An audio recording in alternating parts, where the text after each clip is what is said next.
Hello, hello. I have a Katarina with me today. Yeah. Now, we have some things to do. Hey, Andrew. First things first. We have a minor quest.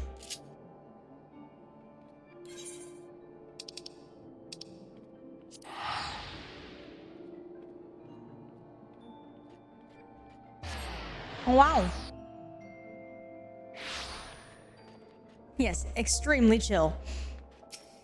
I'm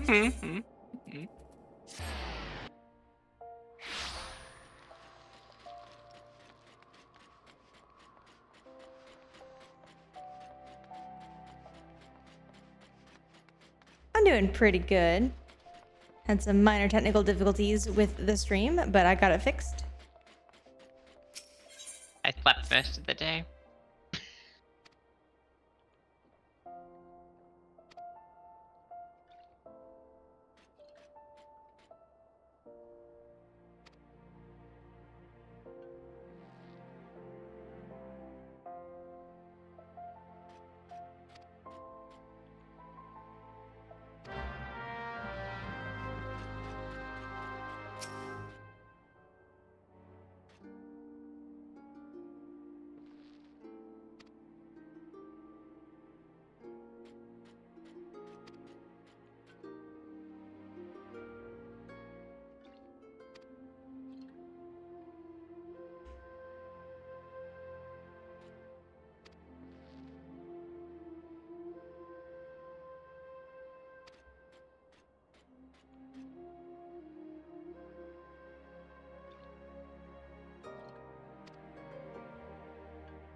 That's it? Just some Electrum? Alright. Apparently? Go for it.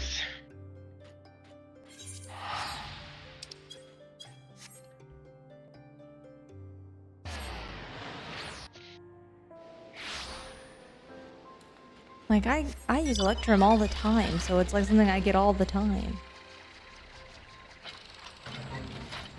I need this super rare material that is so hard to find and hard to craft with. Could you get it for me? Requests item you use all the time. Sure. Technically, it's not that it's rare or hard to find. He's just taken on too much work, and so he needs like extra hands, extra help.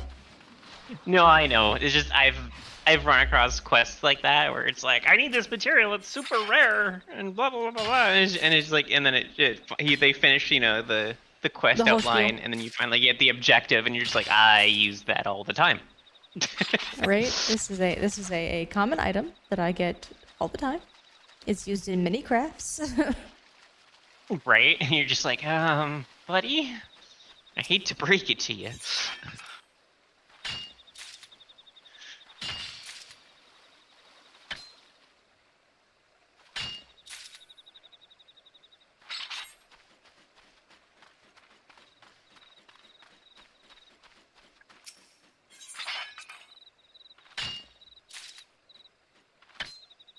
So daunting. Although, based on that one, it would look daunting. Rude. Random mining spot. Hey, fucking nothing. Try that again.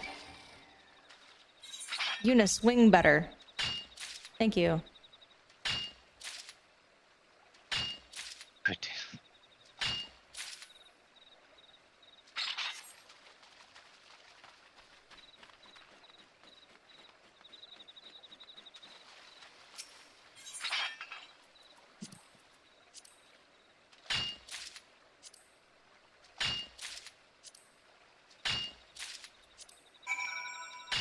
And there we go. Nice and easy.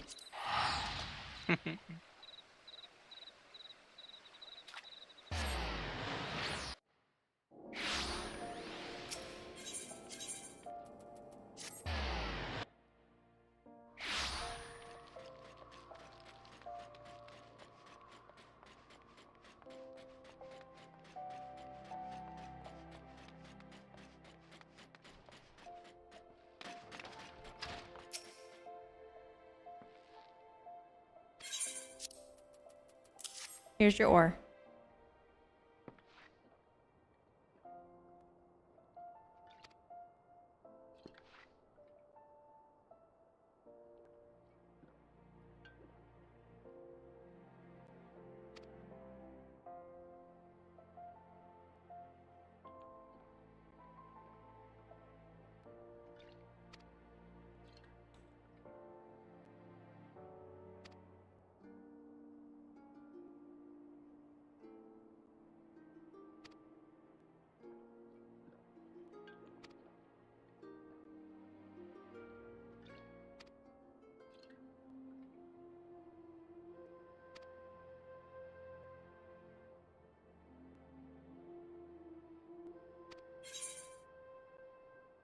This seems a little extreme, my guy, but you know, you do you.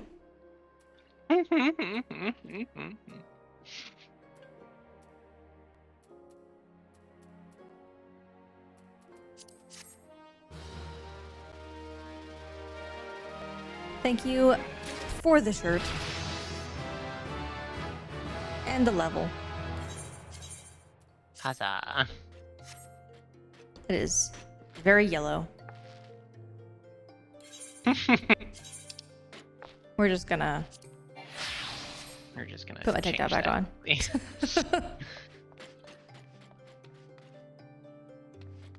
I would say to show off these beefy arms, but like, look at them. They're very twiggy.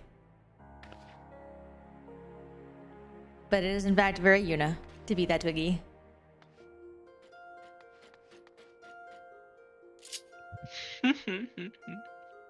Alright.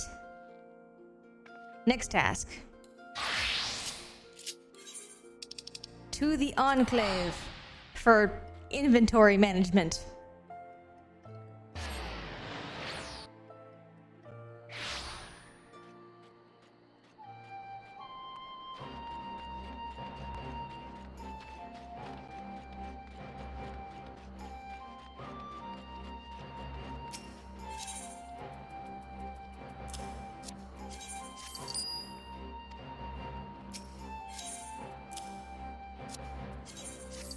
Doma.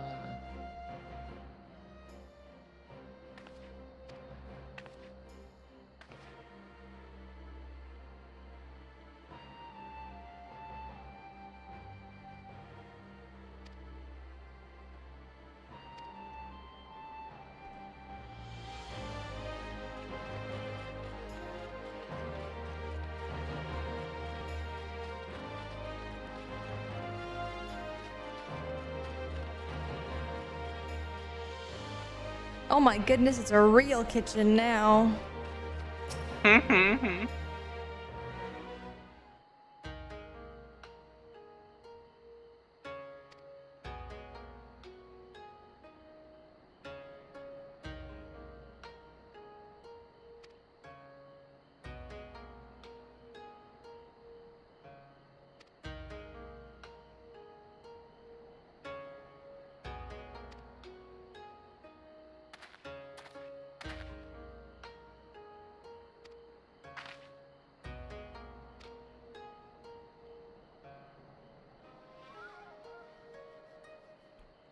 Oh, seafood.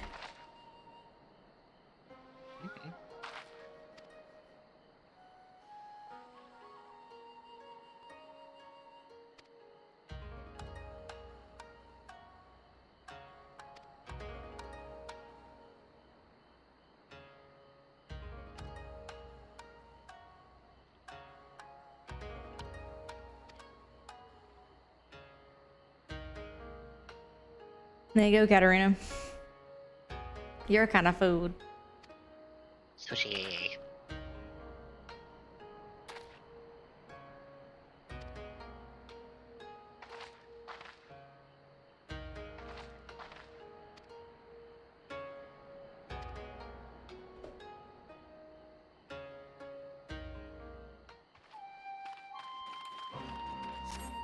Okay.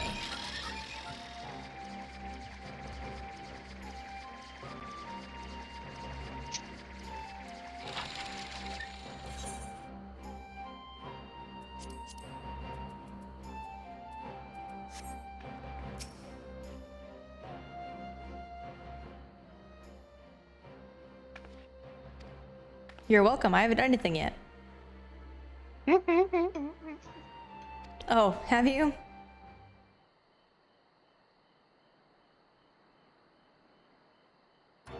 I turned my back for 2 seconds.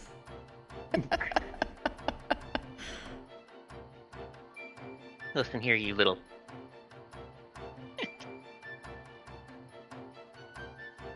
But, all right, Mitsuba, you've been holding out on me. You had these lanterns the entire time. You just waited till I was gone. Right.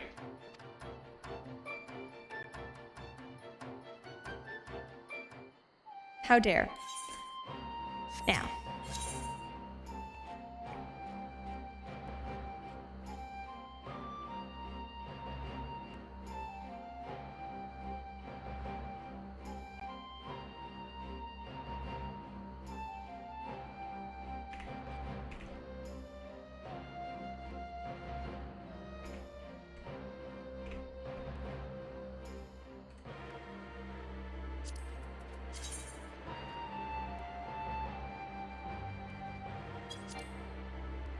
No.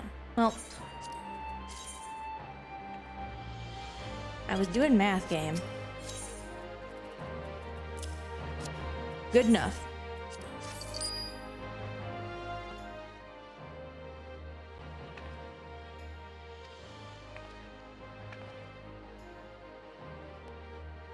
Oh man, they finished in like 10 minutes.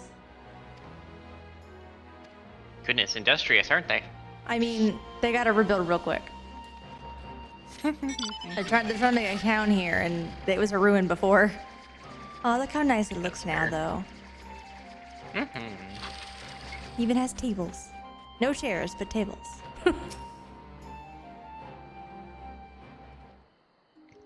I guess it is supposed to be like a market you peruse, not a place you sit down and eat.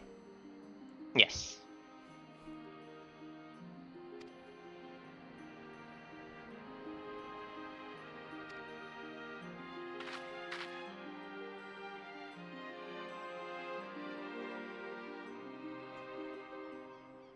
Oh, gosh, sloshed to the counter. Nope.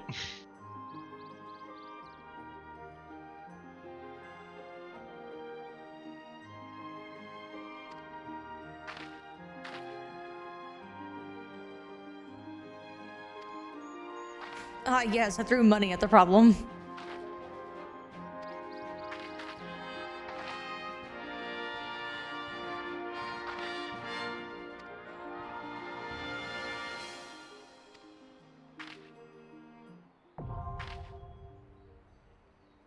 My character likes to eat. Confirmed.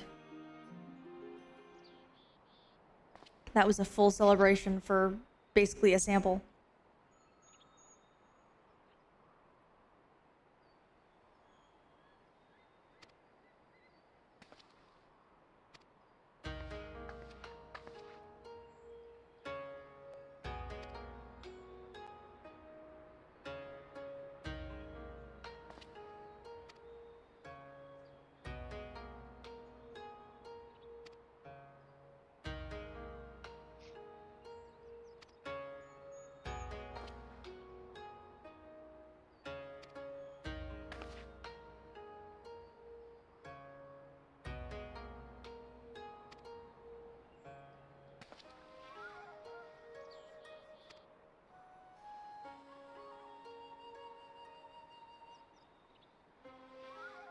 I'm gonna fight you, Rain.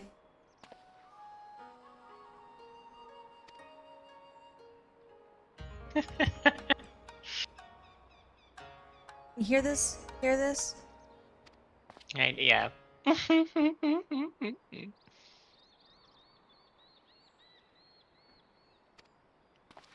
How far are you? Like how many stages do you have left from the Enclave? I just started it, so it'll be, let's see, we finished these two losers. And then there's like a school section. Then there's like a field section, and there's like a garden section. So, and then finally I think there's like a lighthouse or Yeah, I think a lighthouse. So there's quite a bit in here.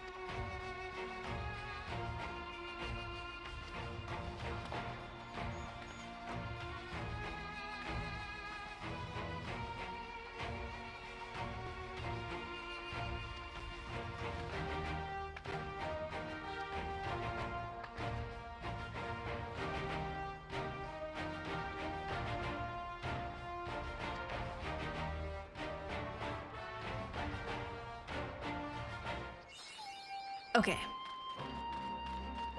So we've seen the 10,000 souls. The next thing we do is this section here. Okay. Then over here, I think it is, they make a rice field. And then up here, they do like a big classroom. I may have gotten these two switched. It may have been the other way around. But one of them's a classroom and one of them is the fields. And they do a garden Gotcha. thing here. And then they call it the watchtower, but it's like a big lighthouse / watchtower, guard tower. Gotcha.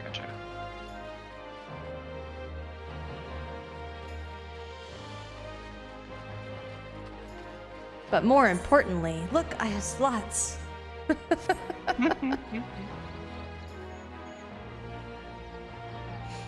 Okay, next thing. Goodness. We have a side quest.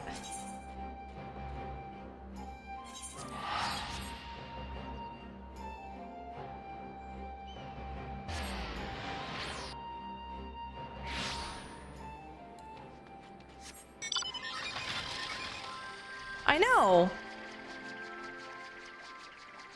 He paid me to do this, and he hasn't even turned up to see that I am in fact doing the thing he paid me for.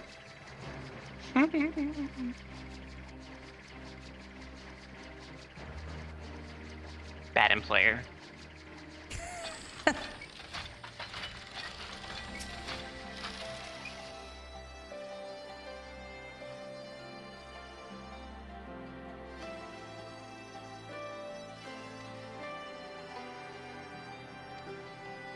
Won't take too much of my time. Oh man. Music to my ears.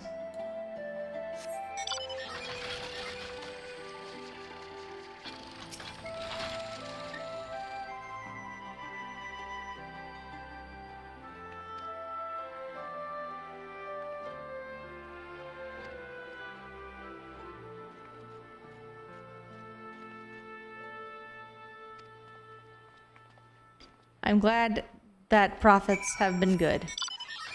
You're starting to sound like him.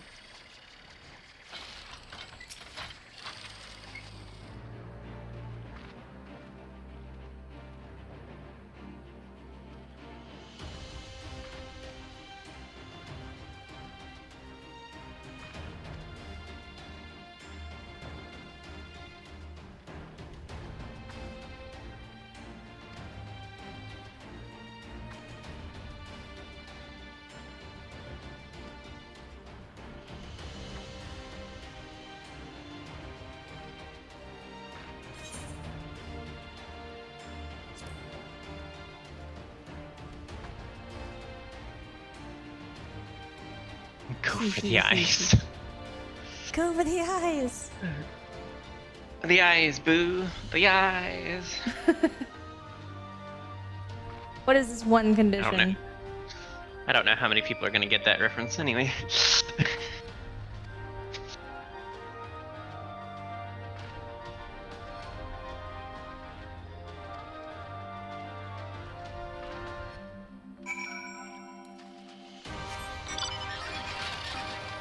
Oop. There you go.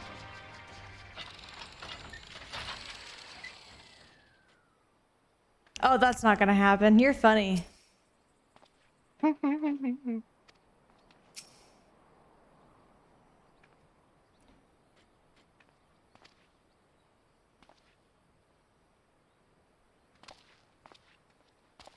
There is a tab.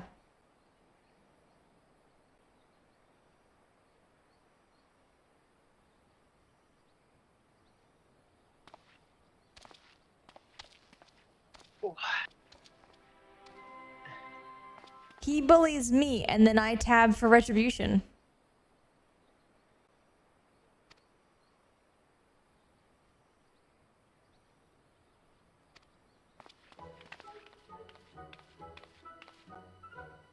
Ah, Goodness. yes. Daughter of a merchant.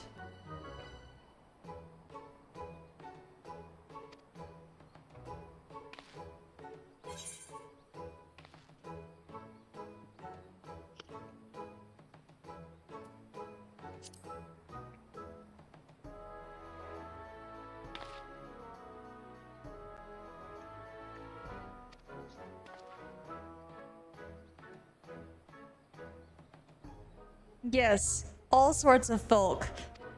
What are you doing all the way here?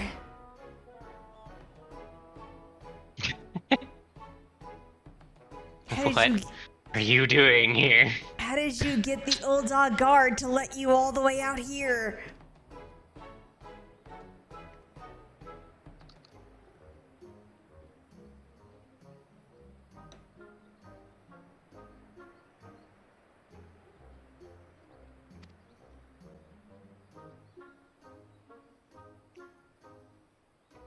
Well, no, she's with, Papa Shan, which means she is actually here with permission. Because he's usually the Sultan sworn, you know, to bring her back.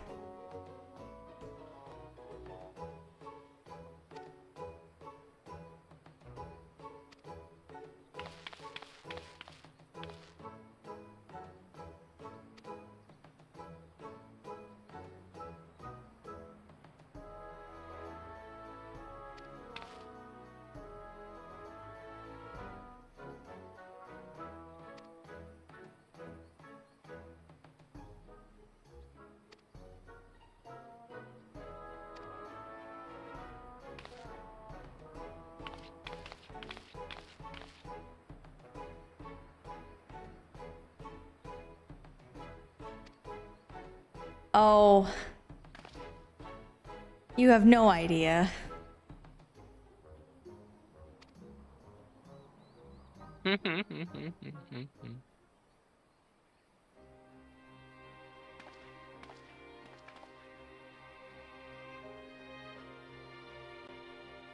Thanks, Domino.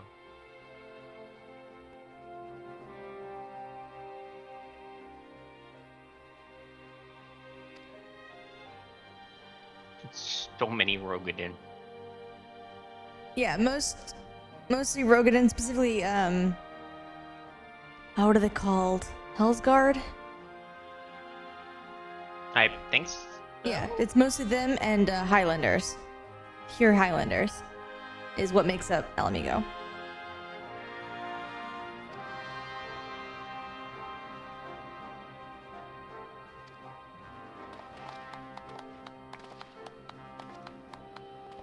In fact, most of these people are, in fact, pure Highlanders.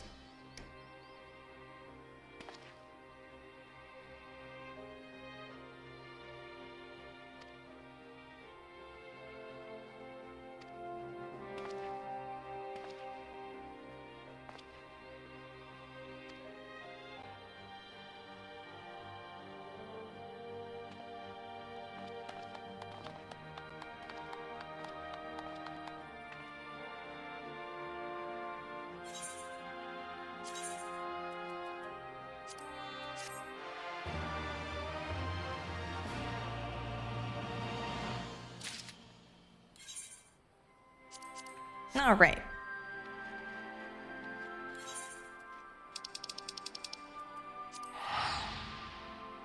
Onward to story.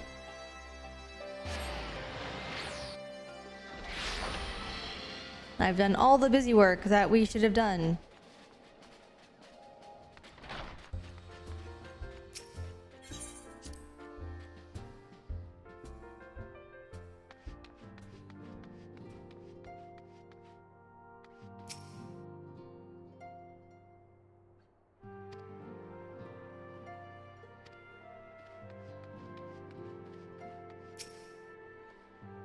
Okay. These are all the same.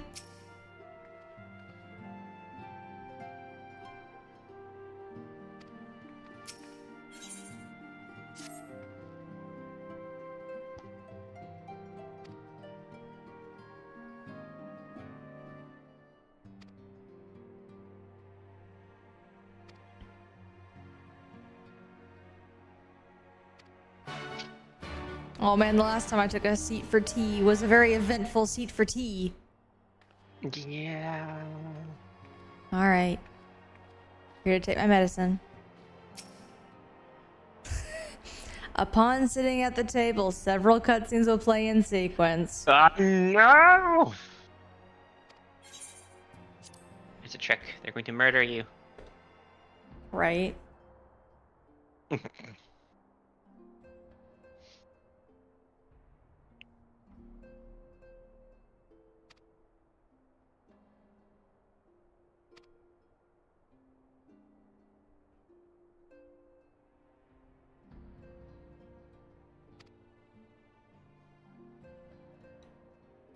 Surprised it's not voiced.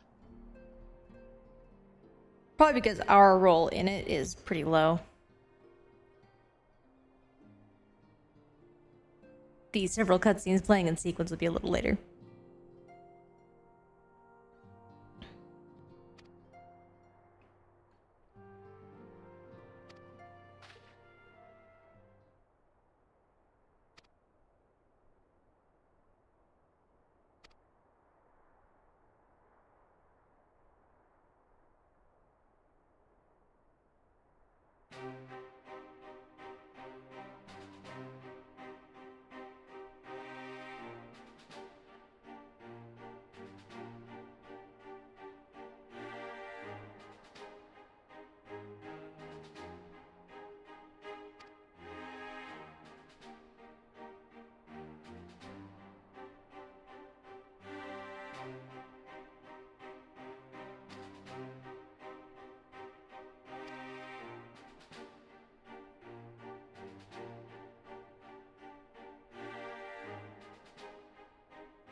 Rip, calling it an infestation.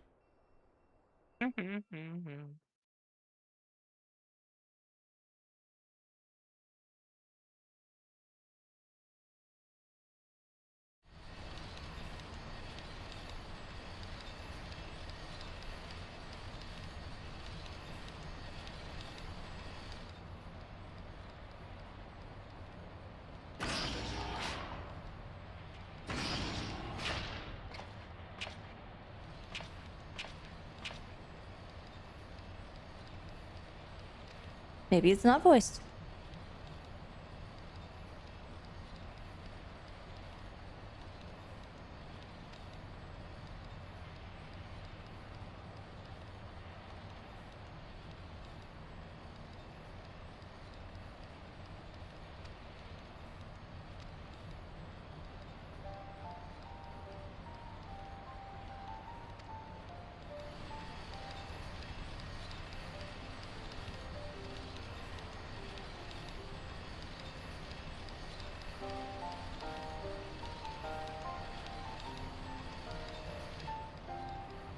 I still think it's weird that, like... Well, I understand there's, like, they're in the middle of, like, negotiating with the Guardians. I don't think I'd be comfortable being on their ship. No, I wouldn't either. With literally no one but the Garleans around you. Yeah, like, yeah. Again, it's not very smart on his part, but it is very him. He would walk right into the jaws of danger without any kind of thought.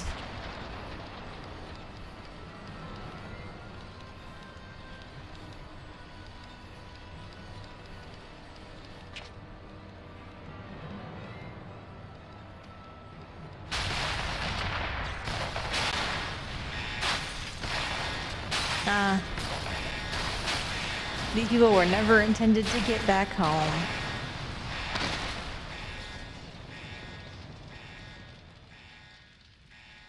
Game over.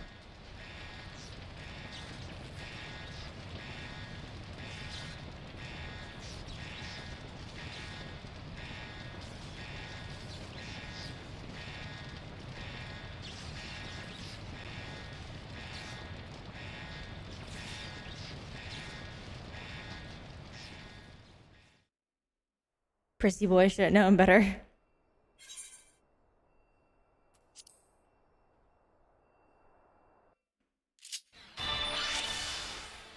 Look! The burn! Look how nice it is.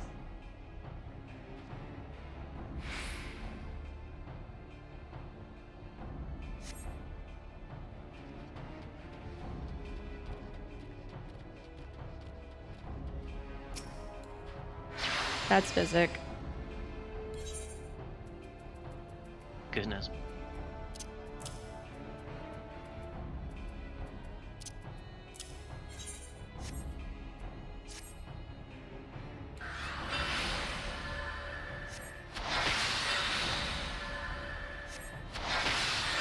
He's not very good as a summoner. Yeah, no.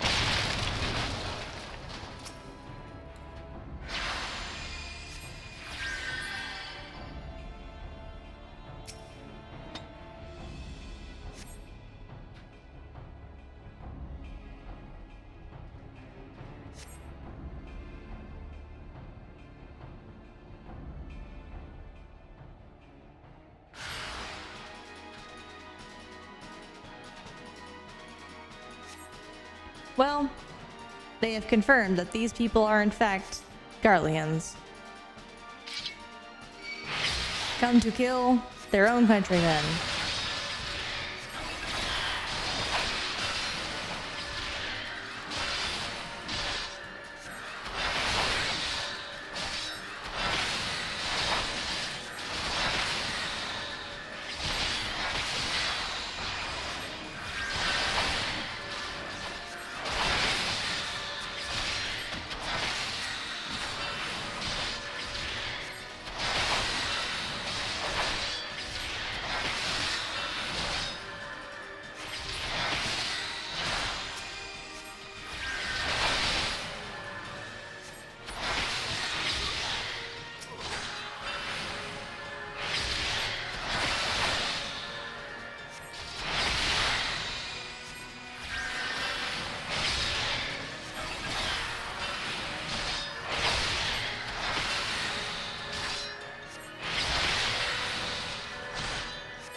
Oh man, a dude.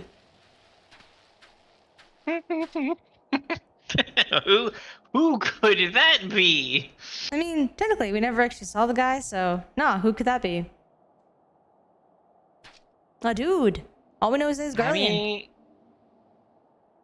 fair.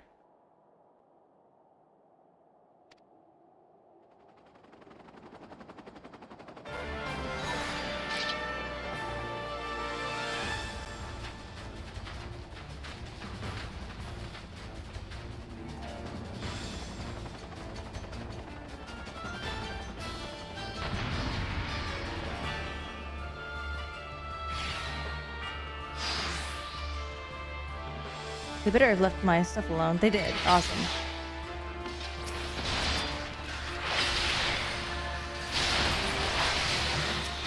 I'm just imagining them completely resetting your controls. Okay, now we should know who he is.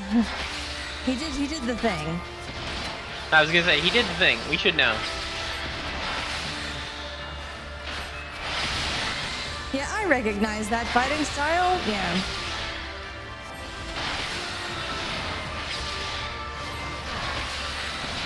I should be safe though.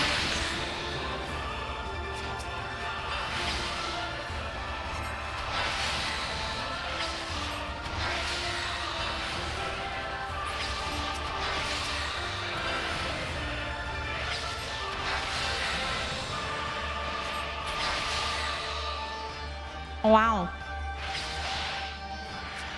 Good now.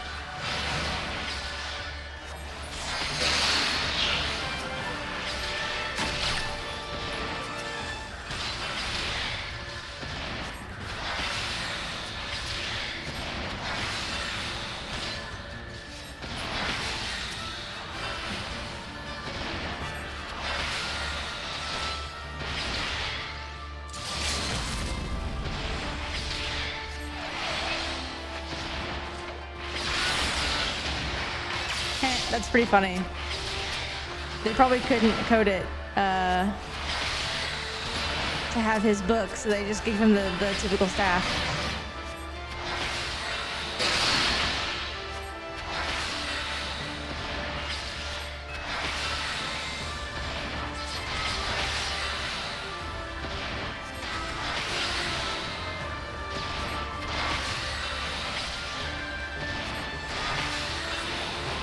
What? It's fine on my end. Yeah, it's fun on my end.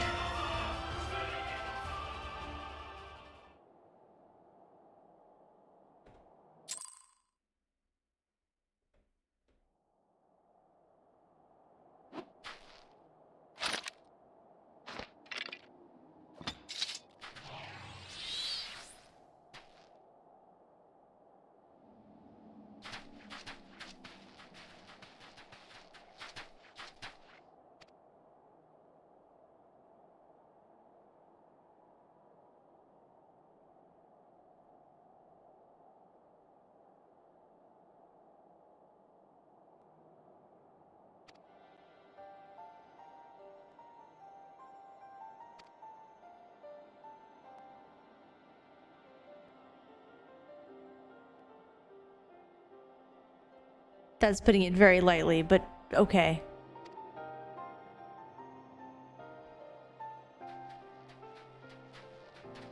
Right.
I do wonder, like, the Essenes that he caught, like, who they were. Oh, who knows? We also don't even know if he's actually killed them. Or was he just hunting the people that they were, you know, possessing? True, but still.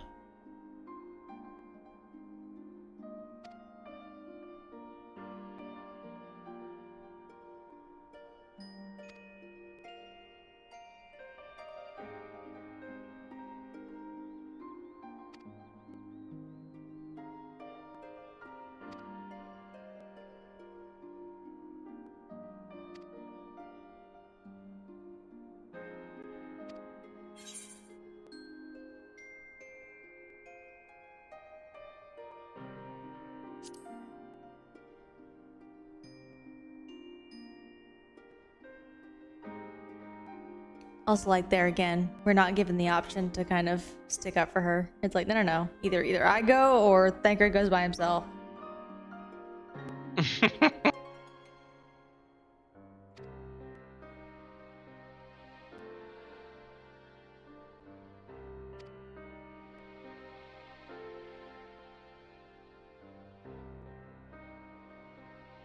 I'm pretty sure that if you said that you'll go, he'd be like, you're way too flashy. They'd see you coming a mile away and panic. Yeah, exactly. Yeah.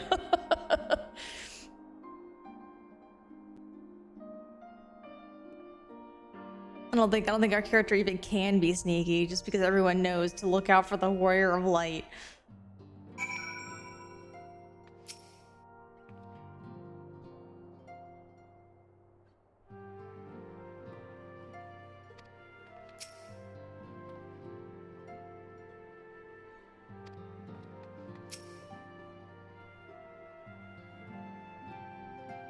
She's so frustrated.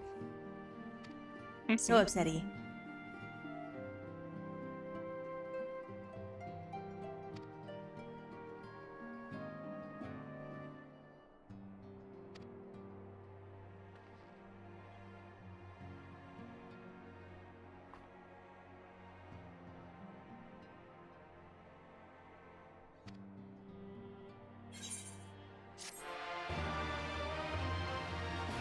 That one scene took 30 minutes.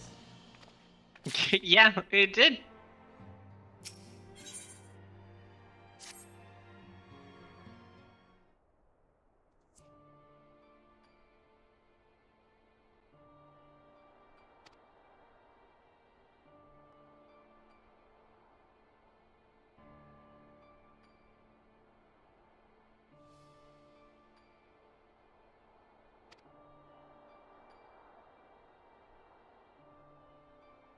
Our character is allowed And we're to... not.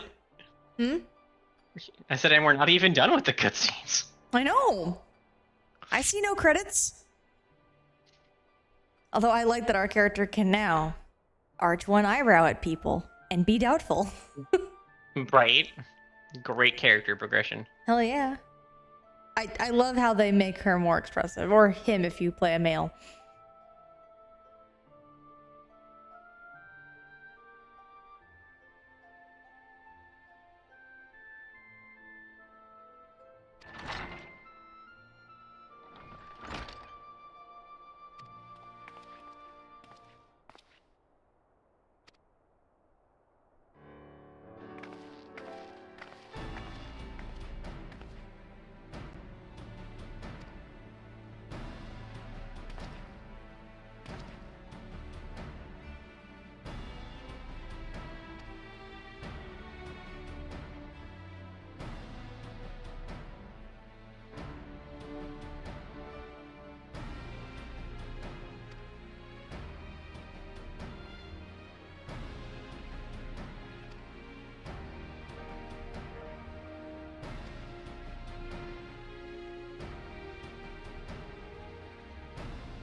Oh yeah.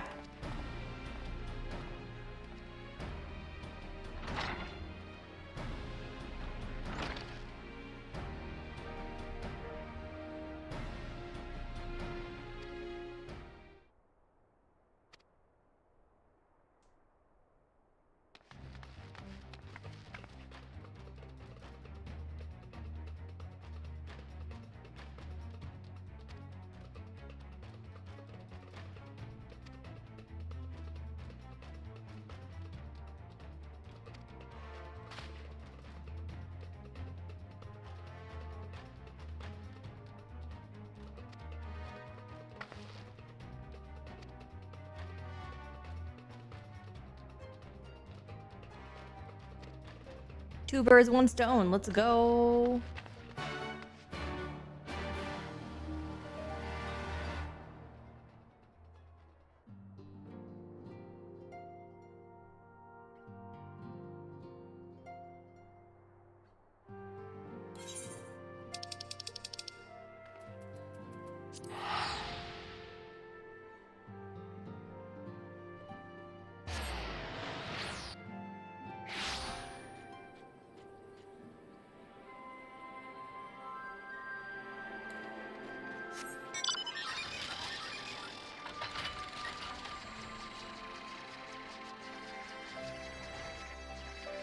Oh.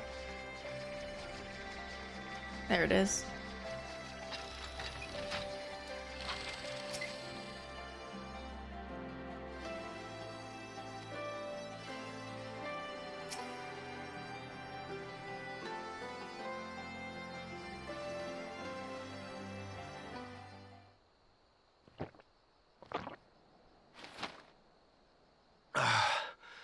God, I needed that. I won't bother telling you to catch your breath. Whatever brought you galloping back to us, I assume it's urgent. Quite. Without further ado, then. After the successful uprisings in Doma and Alamigo, rebels in several other provinces were inspired to follow suit.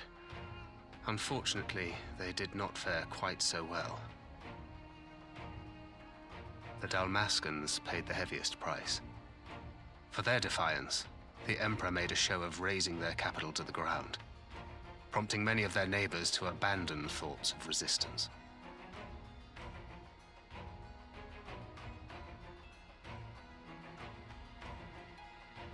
But not all have given up on liberty. Heartened by the news of Doma's prisoner exchange, some still believe that the Empire may one day be amenable to negotiation. We have the shinobi to thank for spreading the good word. They have worked tirelessly to keep the subjugated informed, and a little knowledge can go a long way. There is at least a spark of hope, then.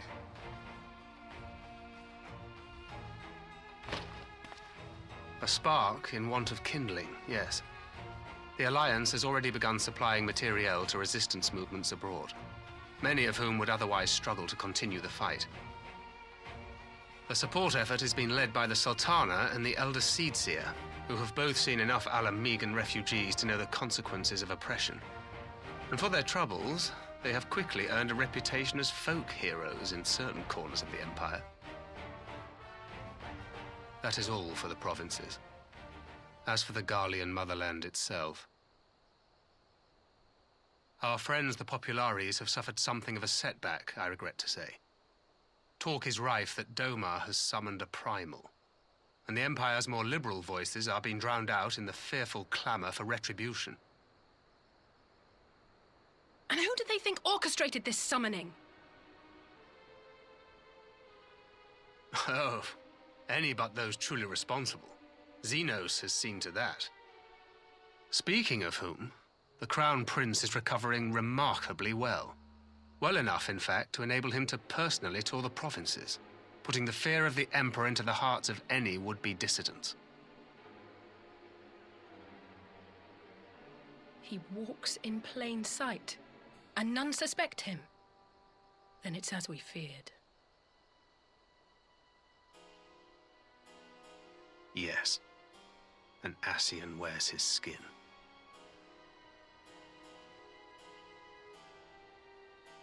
But it was not that which brought me here in such haste.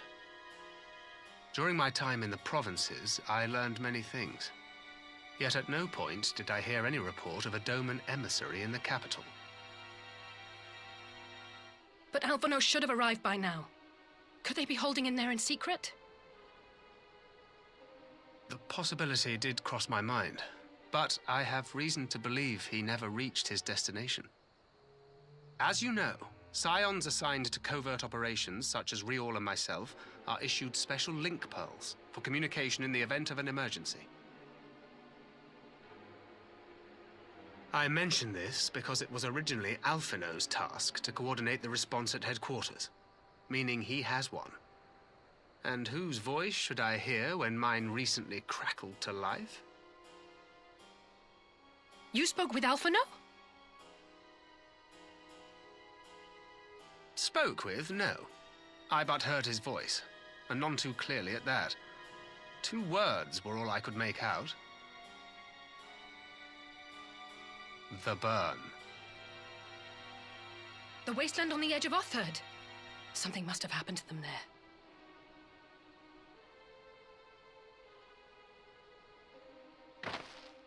There's no time to waste. We must make for the burn at once. I had a feeling you might say that. And? I can't very well sit around here drinking tea if Alphino's in trouble. You said yourself that this link pill was only to be used in emergencies. So I'm going, and that's the end of it.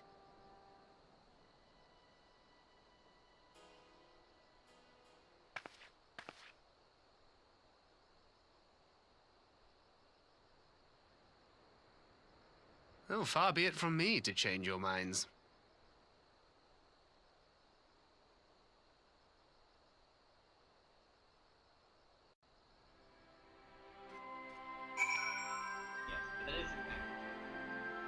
Is my point. We love Alize, but she jumps too far too fast. Yes.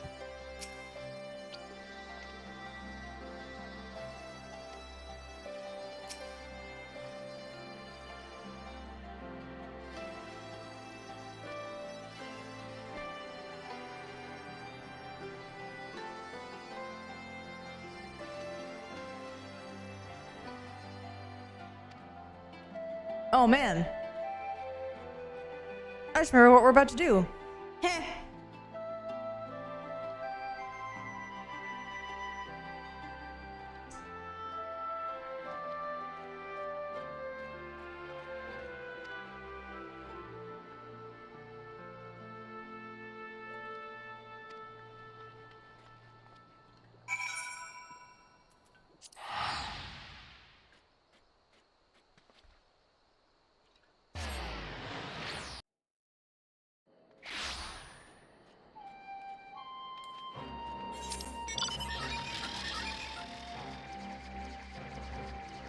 That we have.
Why would you have the contraption upon your head? You no longer need it.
she goes.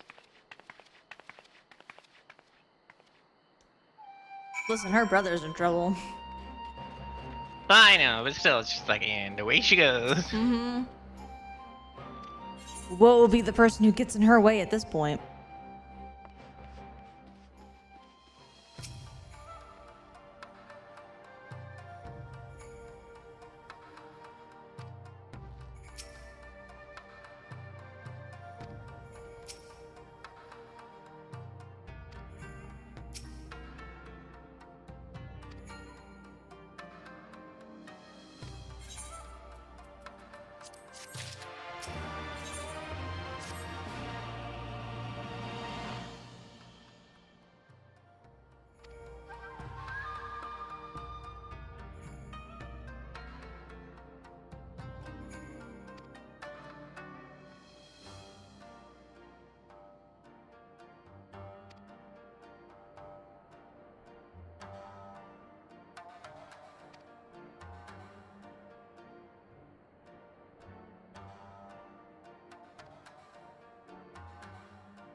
Oh my god.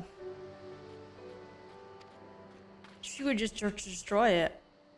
That big golem would just be gone. Just a hole where it used to be. Mm-hmm.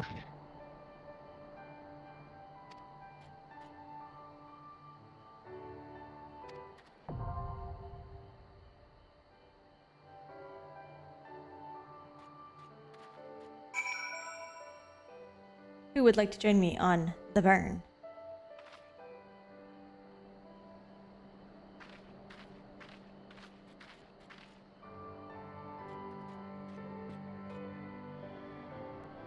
All right. Yeah.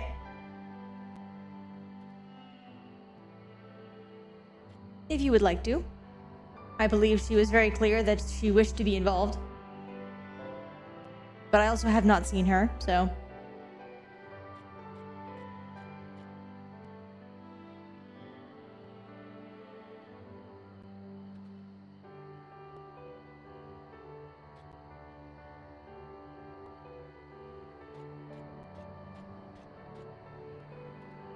Katarina, will you be joining us or no? Give me a minute. Alright. I was not prepared. To do a dungeon. Yes. Are others coming? Apparently Rain is, and maybe Estella, but definitely Rain. Okay. I have to log in and potentially do an update?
a giant Namazu.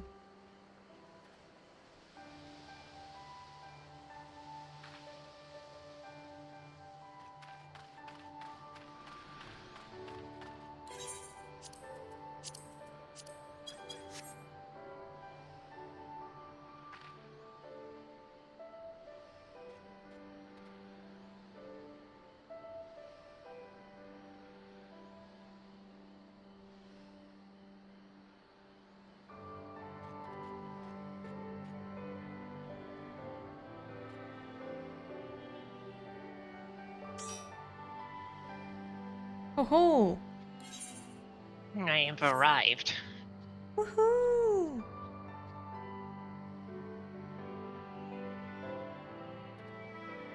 I'm guessing nothing from Estella. Okay, then we shall just go. The burn.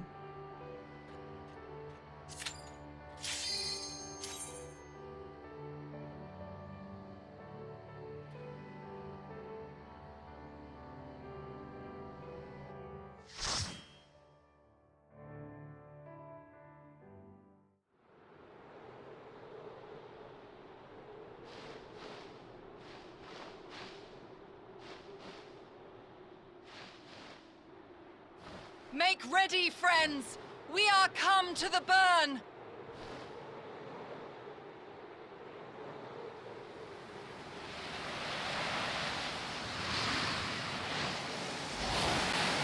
Everyone, land where you can! We must wait out the storm!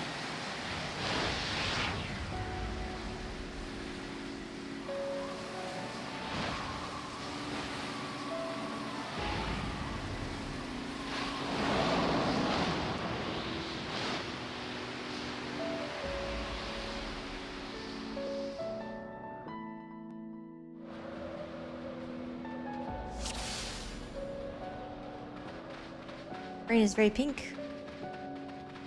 Yeah.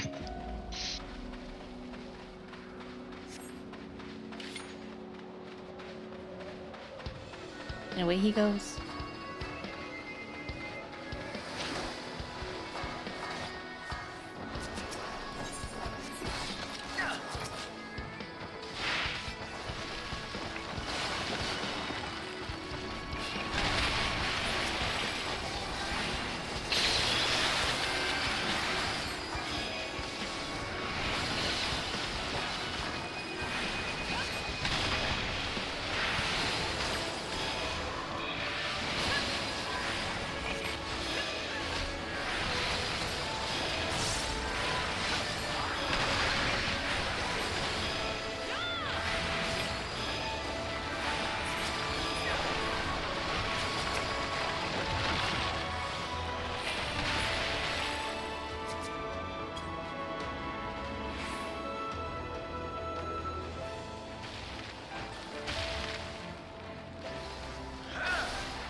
Wrong person.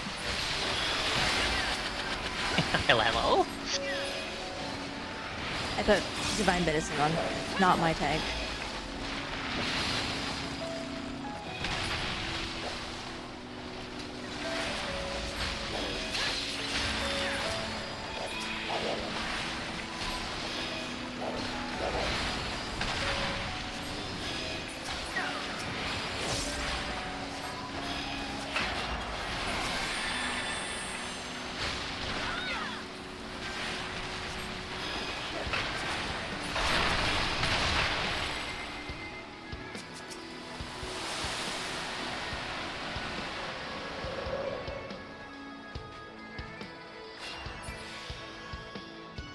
Scorpion.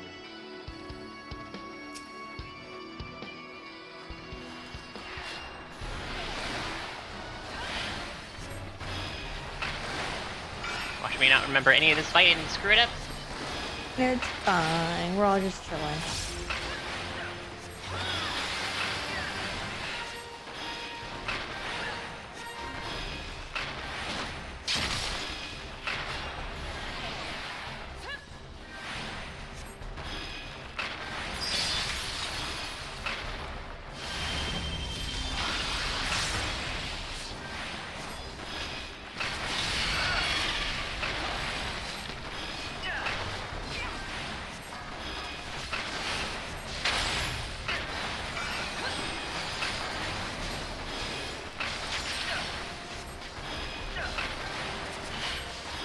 sitting here thinking, hey, how come my gluttony isn't proccing? And I'm like, wait, I have like half my kit.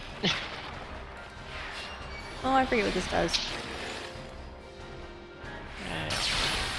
Oh, that's what it does. Hey, that worked out. That. I guess I probably could have stayed over there, but I didn't. In fact. That's fine.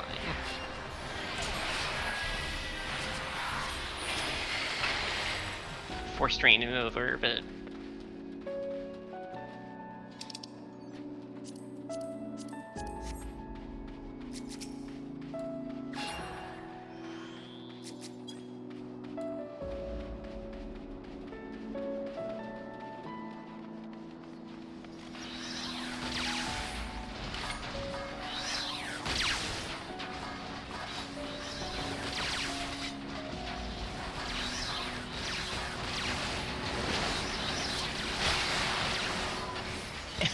Ow.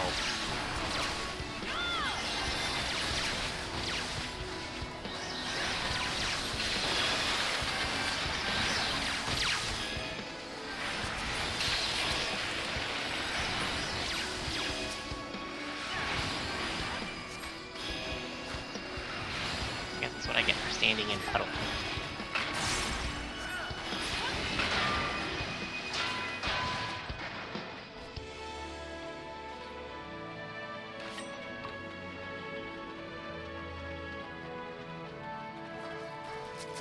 Stella, where art thou? It's probably busy. Not to worry about it. No, I know. I appreciate when she joins. Mm-hmm. It's nice. It's nice. I'm sure Rain's fine. I like when Rain joins too. No, I meant, I decided to, Oh, not treasure. do a thing? Ah.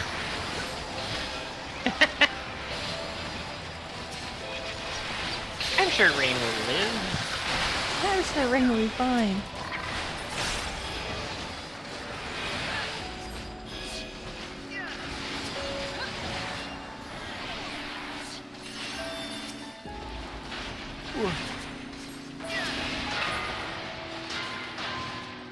I may have to depart slightly before the end of stream so I can get my shower out of the way before I curl in bed.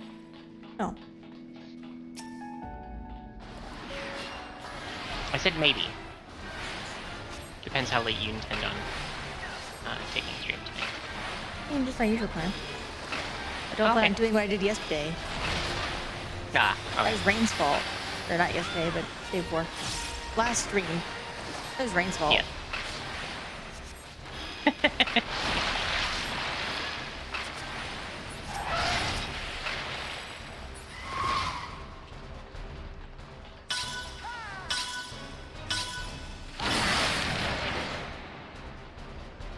I do love how it's like a race.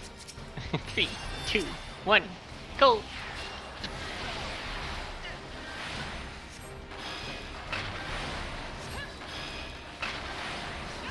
For some reason, I don't remember those little, I don't know, pips going off as being... I just remember the audio. I don't remember there being a visual.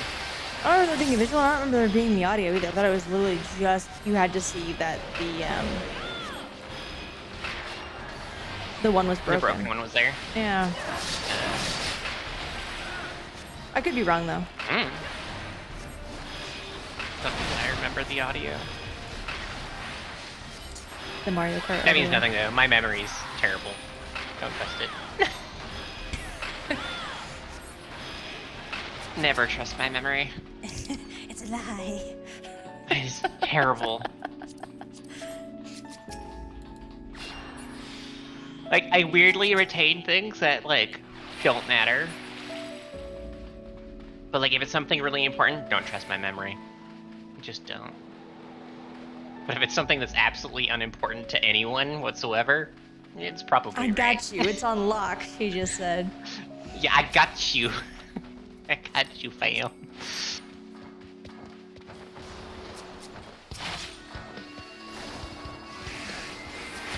Oh yeah, big pool.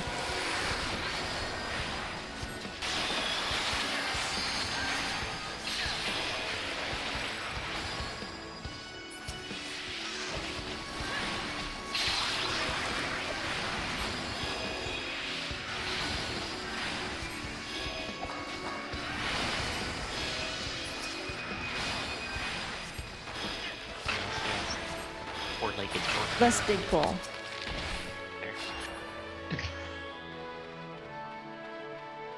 That's too Worms. easy now. We've just been dropped in the Dune universe without them telling us. Right. These rooms are far too small, though. Oh yes. You want the ones from 10. I know. I do. Oh. Uh-oh. No. Oh, don't die, Rain. Oh, actually, no. no, die. Pretty. Good. There it goes. I'm like, where'd it go?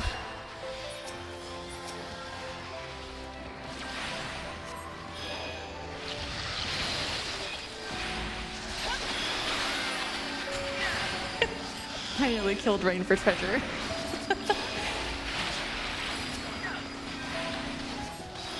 I knew it was gonna happen sooner or later.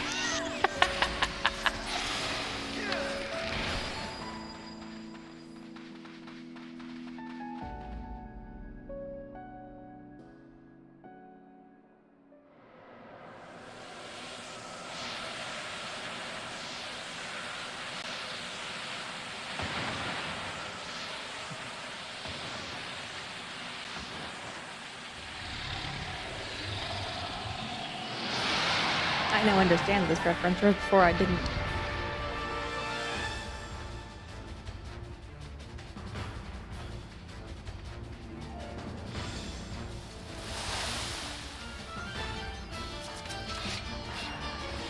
Okay. Get it. Rain. Rain. Rain. Not rain. That was not rain. He was typing. It's okay. And the other guy was just standing a hair too close. He didn't like. Yeah, actively he pull didn't it. mean to. Yeah, you could tell he didn't quite mean to.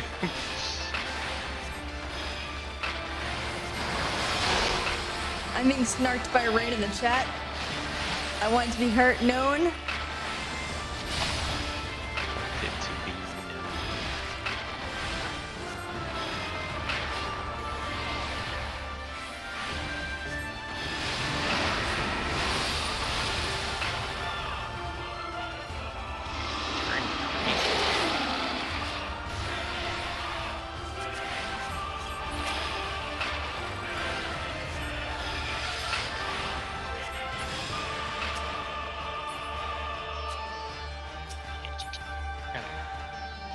Don't touch it.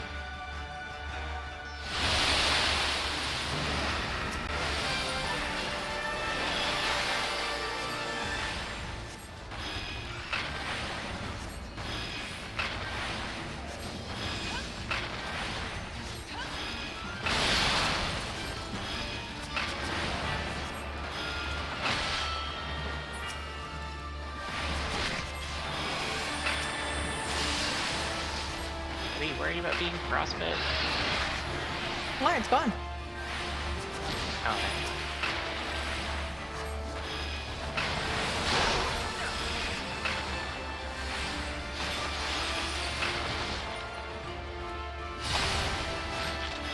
Meow.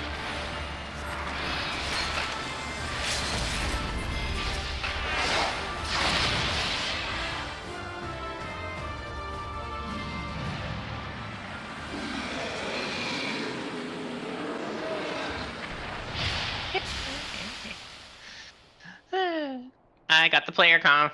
Wow.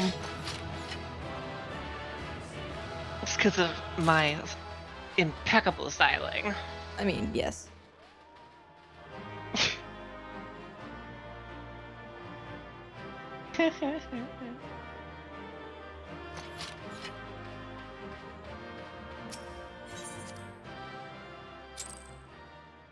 Oh, because I nearly killed our tank.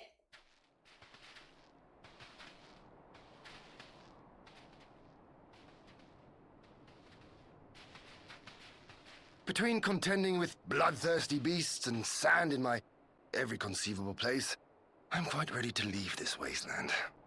But first things first. Do you see the crashed ship over yonder? Judging by its class, it must be the vessel that bore Master Alphinaud away.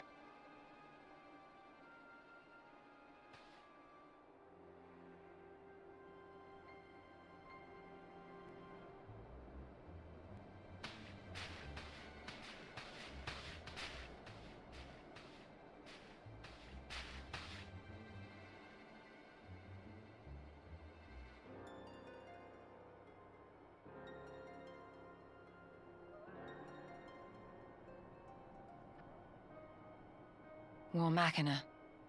It would seem they were involved in a struggle. How would you see that?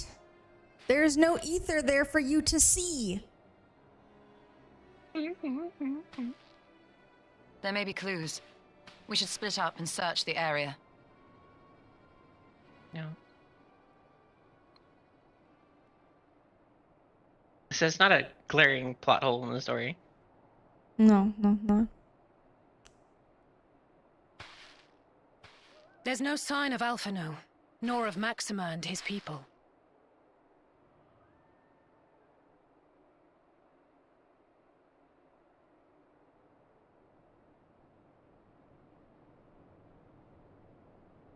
These were no ordinary soldiers.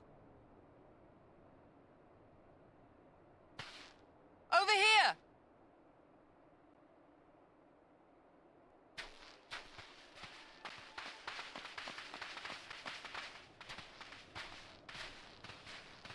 The insignia on this man's uniform identifies him as one of the Emperor's personal guard.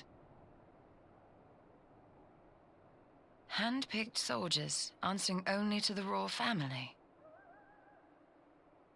That would explain why all the casualties are Garlean. They were fighting their own. You're saying the Emperor was behind all this? That Alphinaud is his prisoner?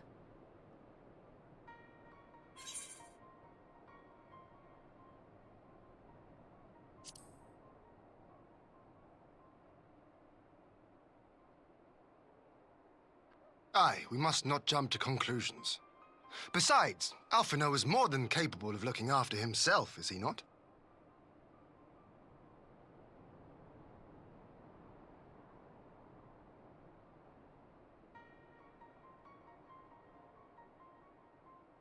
I suggest we return to Doma to consider our options. Whatever happened here, Master Alphinaud is long gone, and any subsequent search may safely be left in the hands of the shinobi.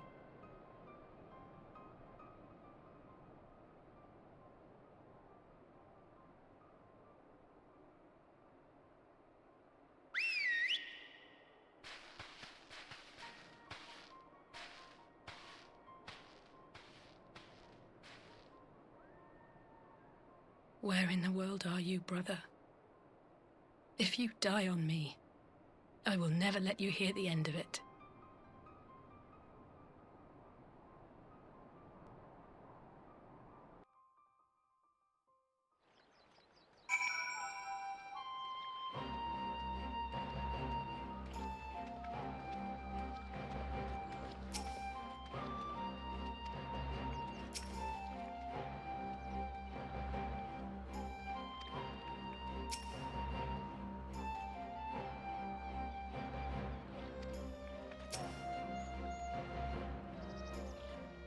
All right.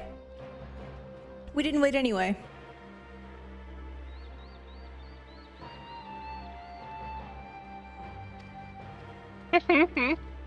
Rip.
Lise, what brings you here? Oh, Alliance business. We have a request for Doma. Well, Hian. But that can wait. They told me you were out my searching 14 for just Alphino. crashed. Did you manage to pick up his trail? Oh no. I was doing nothing. It said, nope, you're done for today. Ah, well. Well, if he wasn't at the crash site, he might still have escaped. We have to keep searching. And we will. Alphino embarked on this journey as an emissary of Dorma, and I hold myself responsible for his safe return. I will have our shinobi in the provinces search for him as a matter of urgency. Chin up, Alize. You'll get to admonish your brother for his recklessness yet.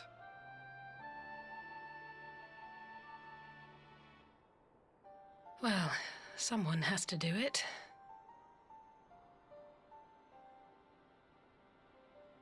I'm sure he's going to be fine. There is one thing I'm not sure about, though. You said it was the Emperor's personal guard that attacked Alphino's airship. But the Popularis would never have been able to arrange the prisoner exchange without Varys' blessing. So why would he sabotage his own mission? They may not have been acting on Varys' orders.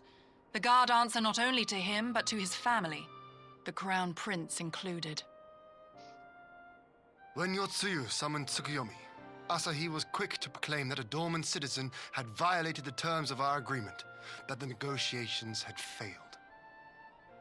And it is this version of events that is now being repeated across Garlemald. To hear the tale, one would think the prisoner exchange never took place. Plainly, someone is manipulating matters from the shadows, most likely Xenos, or whoever it is that wears his face. Whichever Ascian you mean. We all know the nature of our adversary. The servants of chaos are true to their name. Their meddling has cost Dorma a chance at peace. Whoever it was that loosed his personal guard, the Emperor cannot be ignorant of these developments. We must proceed on the assumption that our treaty is indeed in tatters.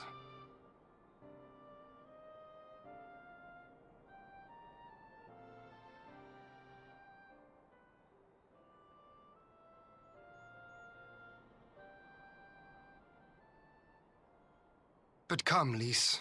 You have journeyed far. Let me hear your petition. Right. So the big news is that Alamigo has agreed to join the Eorzean Alliance. To make it official and discuss where we all go from here, the leaders of the 5 nations are planning to hold a meeting, and we were hoping you might come too. We've already seen what we can achieve when we work together, and the Alliance hopes to work even more closely in future. They think it's our best hope of keeping the Garleans in check, and I agree.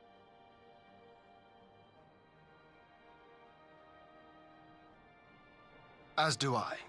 By coordinating our efforts in the east and west, we may be able to discourage them from committing their forces to a single front. I accept your invitation. I must, however, ask for time to attend to some pressing matters here. In light of recent events, the risk of Imperial reprisals is greater than ever, and I would not leave Dorma unguarded. Ere I depart, I must shore up her defenses. Understood. I'll let the Alliance know. We'll wait to hear from you before setting a date. The meeting's to be held at the Royal Palace in Alamigo, incidentally. Do you remember the way? Well enough. Please assure my hosts that I will not keep them waiting any longer than I have to. Consider it done. And thank you for agreeing to come. If we all put our heads together, we're sure to find the best way forward. For everyone.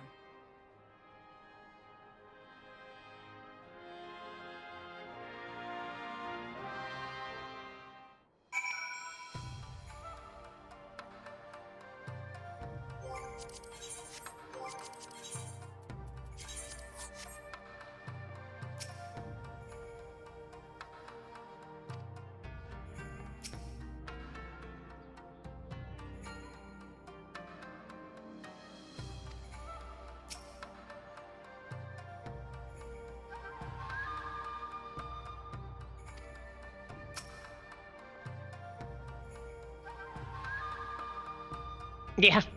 Her game crashed. My game was just like, nope.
Thank you for the hydrate.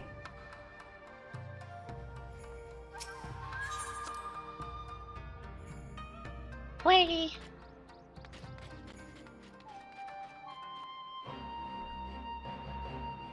I like that Andrew uses it as a hey. Hey, listen. Wait.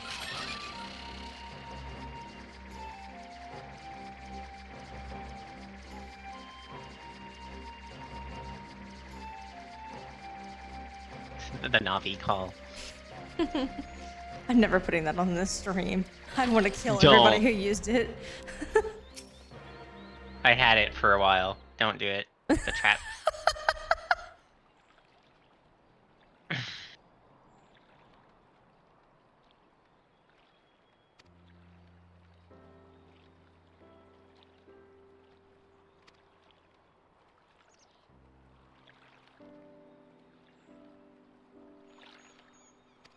To be fair, it was mostly a trap because my chat would like conspire to all save up channel points and then all redeem them at once. So I'd have like 12 or 13 of them go off in a row. Oh, I see.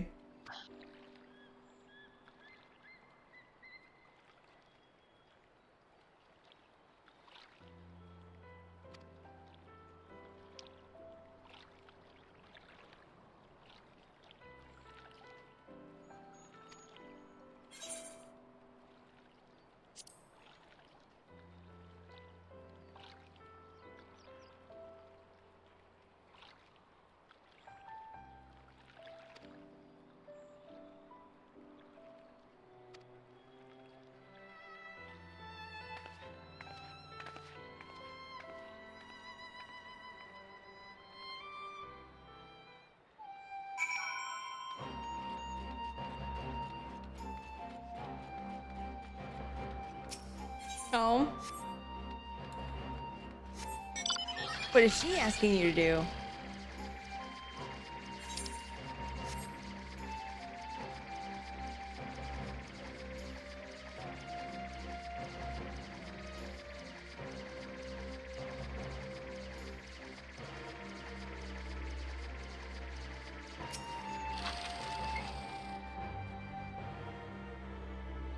That's the second alliance raid, right?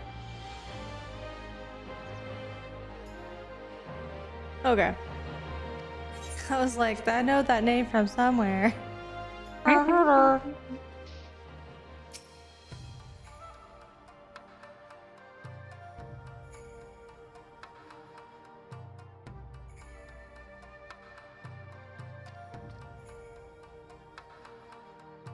We'll get there, Andrew. Don't worry.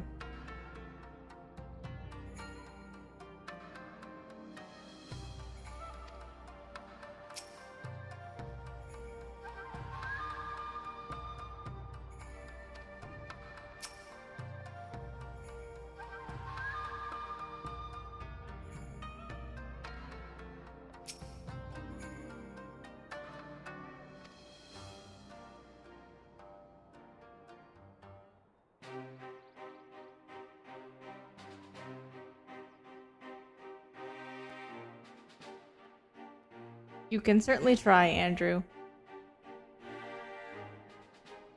If we are to ready ourselves for invasion, we shall need manpower, provisions, and time, all of which are in notably short supply.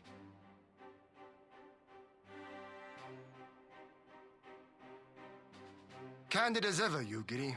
And correct, I concede. Fortunately, I have an idea.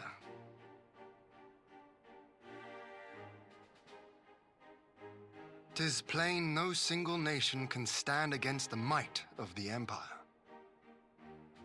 And it was only with the aid of others that Dorma succeeded in winning her freedom. So, I mean to take a leaf out of our Eorzean friends' book and form an alliance of our own.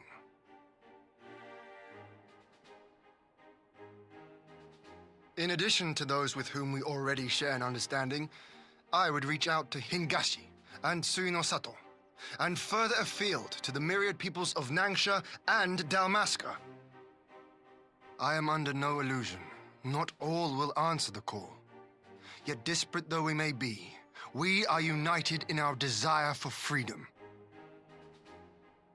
If our neighbors could be made to see what is at stake, Ascian machinations and all, cooperation need not be so far-fetched a notion. It may even seem practical. Under the guidance of our former leader, Master Louis, we once strove to unite the fractious city-states of Eorzea. I dare say that experience shall be of use in your endeavor. We should be glad of your wisdom. For the record, I would have been in favor of this plan even if it hadn't been my grandfather's, but I have to ask, how will we secure the time to carry it out? Not that anyone has forgotten, but the Garleans have airships. Lots and lots of airships. Should they catch wind of our plan, they could send an armada to overwhelm us before our alliance had even begun to take shape. Not if we deny them access to the skies.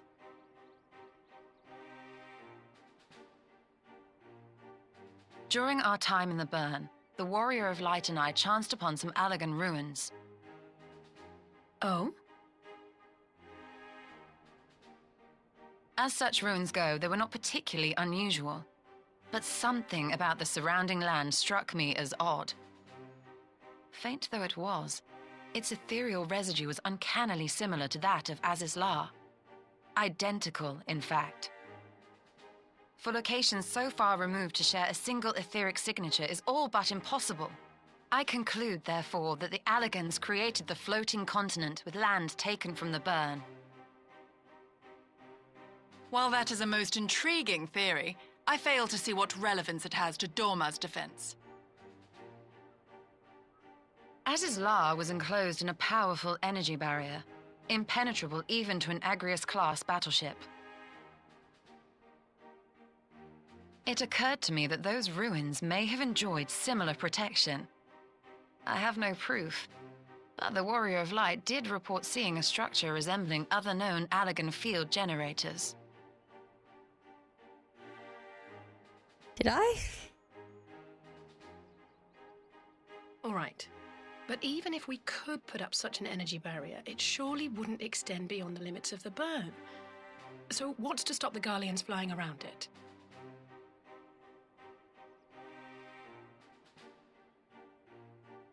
Fuel. The Dalmascan capital, Rabanasta, was a key Imperial refueling point in the east. By laying waste to it as a lesson to the rest, the Empire greatly hindered its own operations in the region. If an Imperial fleet were to advance upon Dorma, it would now have little choice but to travel, as the crow flies, over the Burn. I see. A word of caution. Even assuming the generator still functions, raising a barrier of such a scale will require a prodigious amount of energy. I mean, technically she's one of the trusts. And few places are so bereft of suitable crystals as the Burn.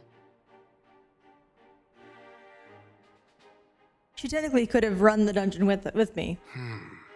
A source of energy. And therefore would have seen the inside of the ruins like I did.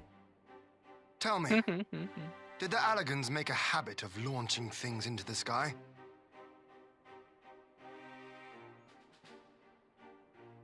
curious question. Besides Aziz's law, I know of only one other notable instance. The Red Moon Dalamud, whose fall triggered the calamity. Just the 2 occasions, you say? Then I believe I may have a solution to our energy problem. You do? I may. To find out for sure, we would need to visit the Azim Steppe. Which would, I now see, present the perfect opportunity to discuss an alliance with the Zayla tribes. How very neat. What say you then? Shall we see whither this road leads? Yes, in every other case where we say things, they actually have a scene where it shows us saying things. And in this case, they did not. And therefore, we can assume that no, they just added this in because it sounds cool. It's convenient.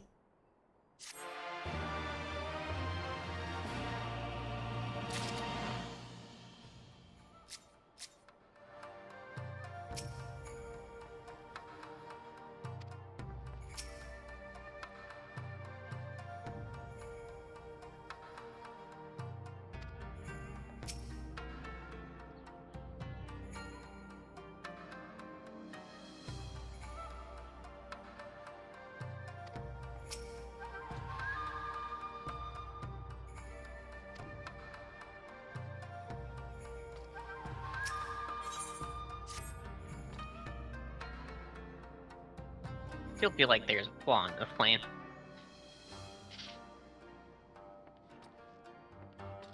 But it does allow us to have a very fun scene. True. True.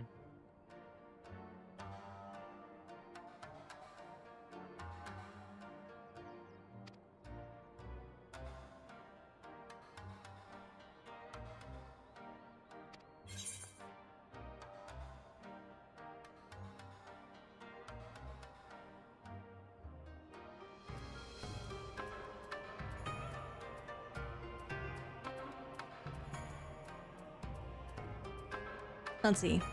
I did this one my first run. Do we want to see the second one?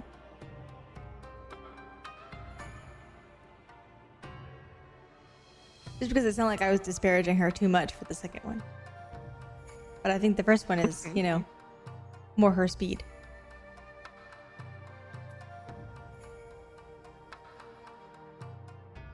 What are we thinking? 1 or 2?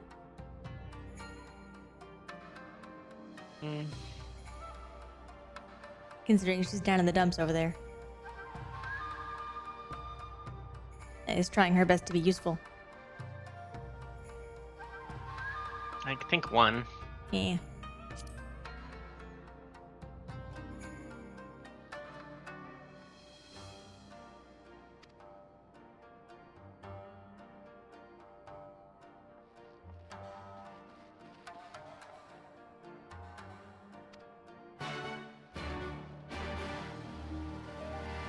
Oh man. Stella's going to reunion.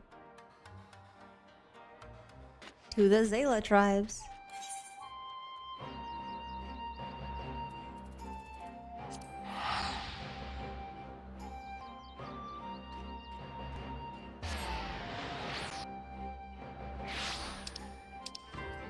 Right.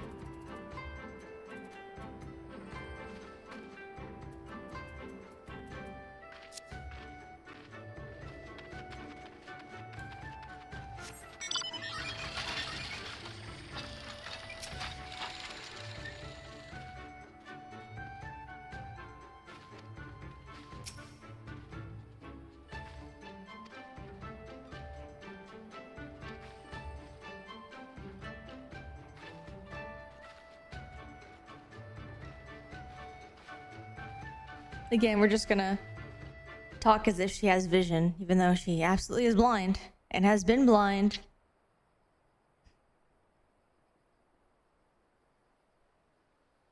I think that's what bothers me about her character the most. I will never tire Like, of there, this vista. like her character work, The endless even with the fields, ether the sight, and boundless it's like they skies. just 'Tis a jump sight around it. to make a man forget his cares. but not his purpose, I trust. Might this be a fitting moment to tell us what we are doing here?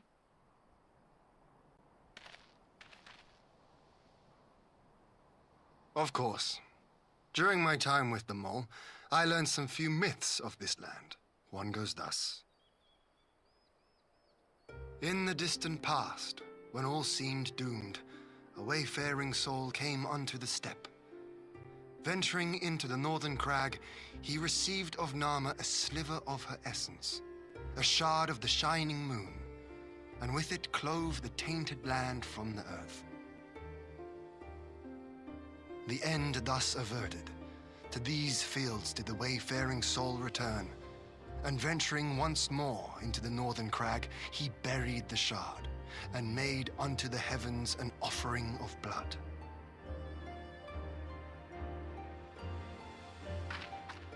A tainted land cloven from the earth and an offering of blood to the heavens. Azizlar and Dalamud. That was my thinking, yes. And you believe that yonder mountains hide an artifact possessed of sufficient power to raise Azizlar up to the heavens? I suppose that might suffice. Worth a closer look, would you say? I would.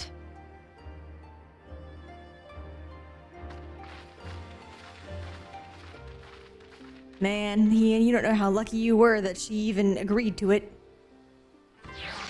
You were one step from death and you didn't even know.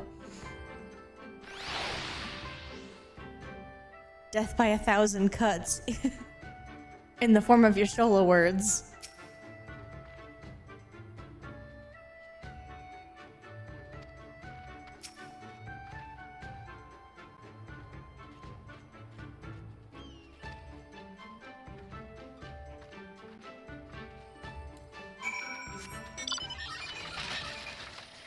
And I agree that the whole ether sight thing is cool and would be able to let her see in most cases.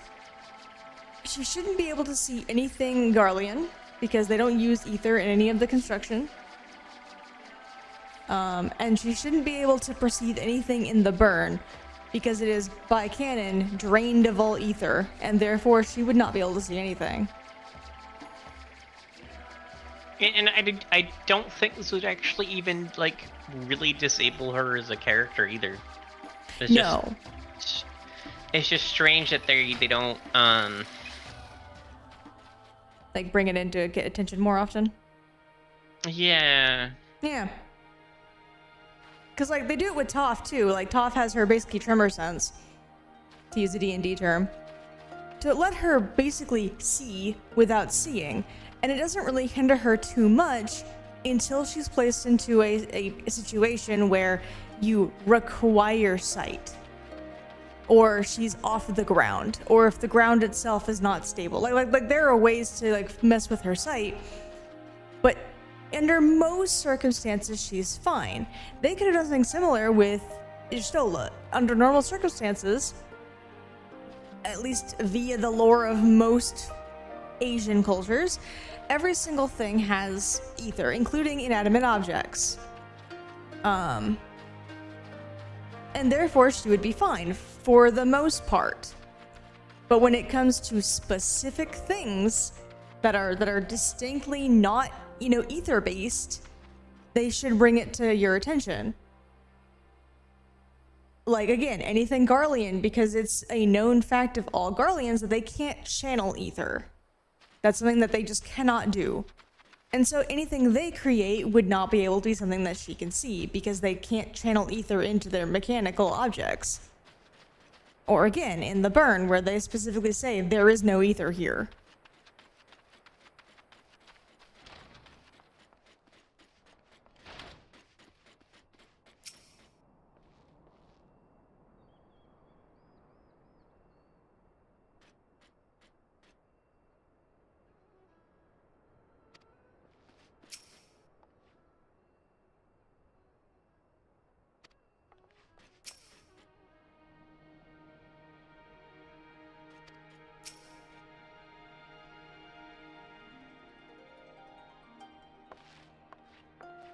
think it's just one of those weird things that the writers just consistently forget about. Yeah. I don't think any of this is intentional. I don't think like they're intentionally ignoring what's happened to Y'shtola in the past. It's just something they forget. Yeah. It seems to persist across multiple writers, though, which one of them would have noticed. Especially since, as you know, the writer for the next expansion specifically went back and checked the older expansions for her story. And so it seems odd that even she does this. Right, but I think what's happened is because it's been forgotten so many times now, it would be jarring to suddenly bring it back. Well, again, she does a little bit. Obviously, I can't talk about it now, but there is a time where she's confused upon seeing you because she mistakes you for something else. Yes, that's true. Yeah. So, like, she does a little bit, but even she doesn't quite like understand like what blindness is in some ways.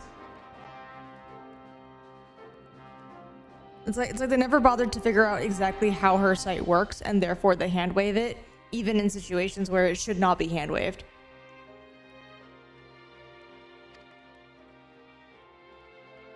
Which is actually a world building problem in a way,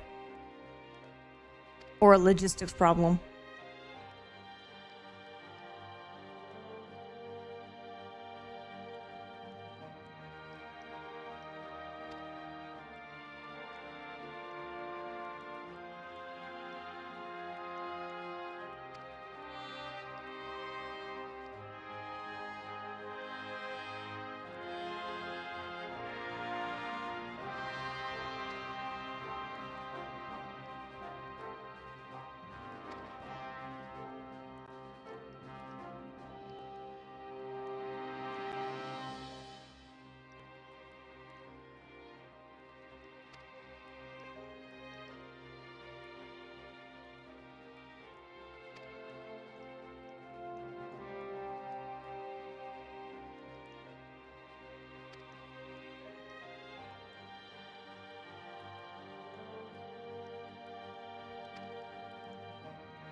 What? We're not just gonna press people into service?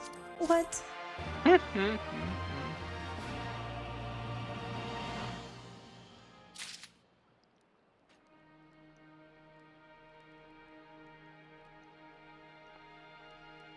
here I thought I was gonna be a dictator.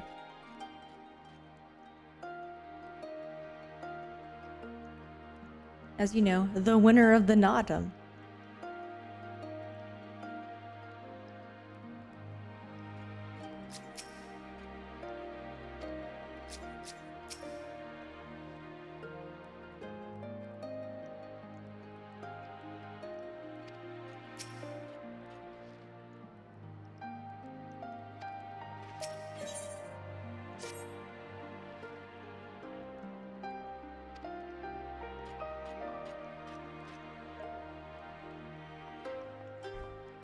Nah. Too much work.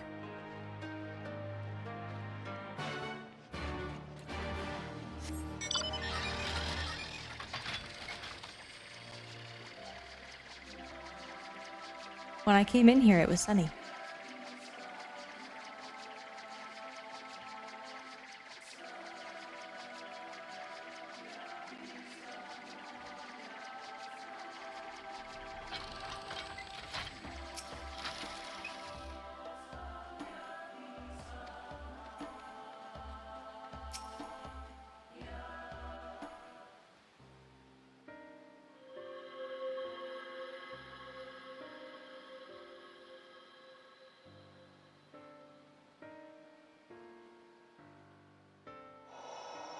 Such an abundance of ether. Are we in luck? We are. This is an Allagan artifact, most likely built to regulate the flow of ether. I strongly suspect the ancients used it to stem the flow from here to the burn. That would explain how they were able to untether what became Azys La from its surroundings.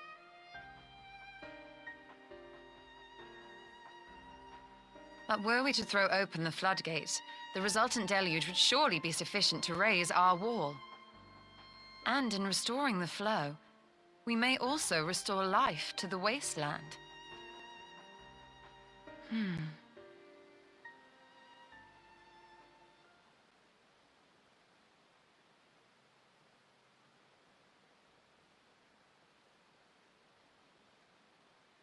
What is it? While the device itself harbors a surfeit of ether, the opposite is true of the surrounding area.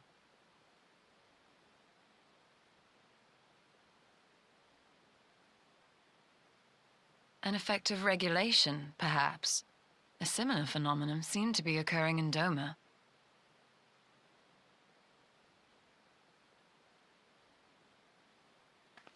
Whatever the explanation, the answer will not reveal itself here.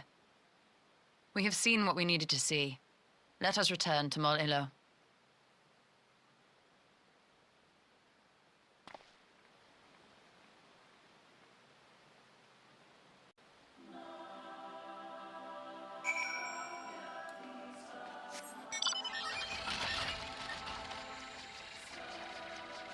They did enough world building to realize that the burn would be a problem, so they added all this world building to go, oh yes, we're gonna fix the burn too over here.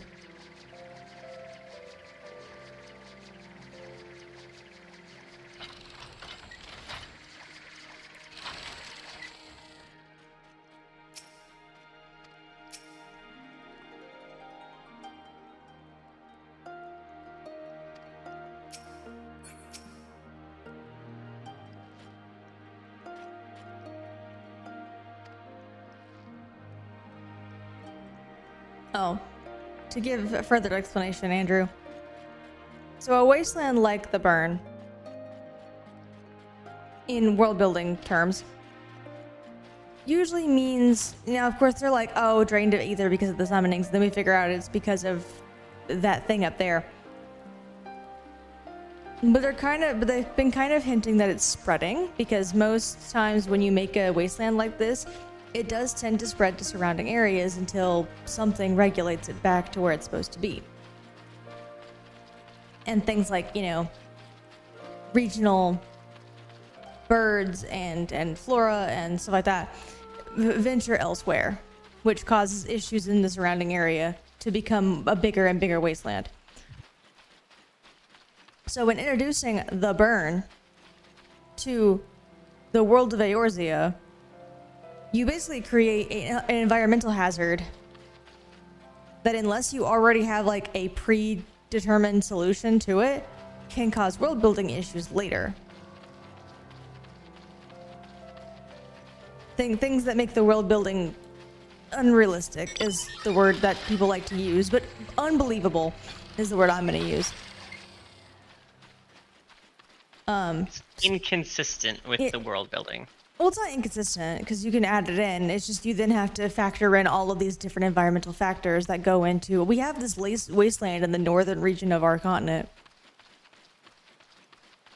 Like, that's suddenly a lot of things you have to factor in, unless you make it pre-packaged with a solution, which is what they did here. They went, instead of factoring in all these environmental factors, we're now going to bake in the solution with the MSQ real quick, so that the player doesn't have to then go, wait, but there's this giant wasteland in the northern part of your world.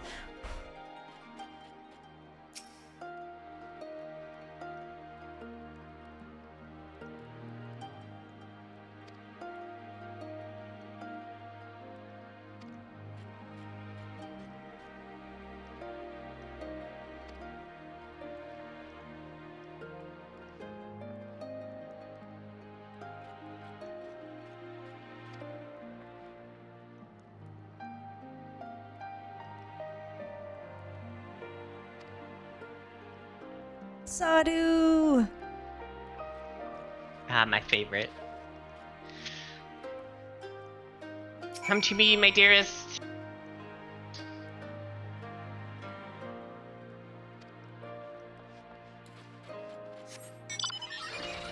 Mm-hmm. And you know what Sadu loves more than anything? A good fight. We're about to have a scrap.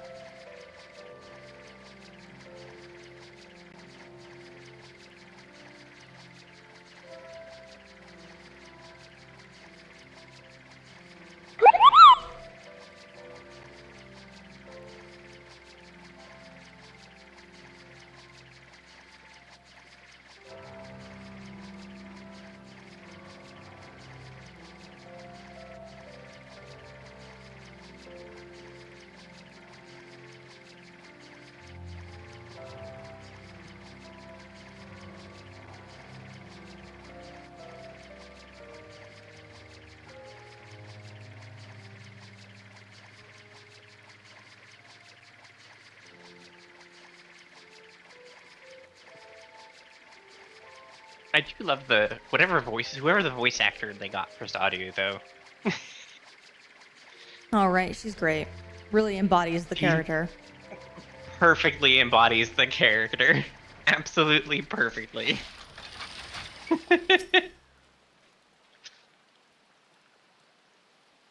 Like, it's not to say that the other voice actors, like, don't. It's just, like, sometimes you get that one voice actor for that one character and you're just like, ah, they did it. It's perfect.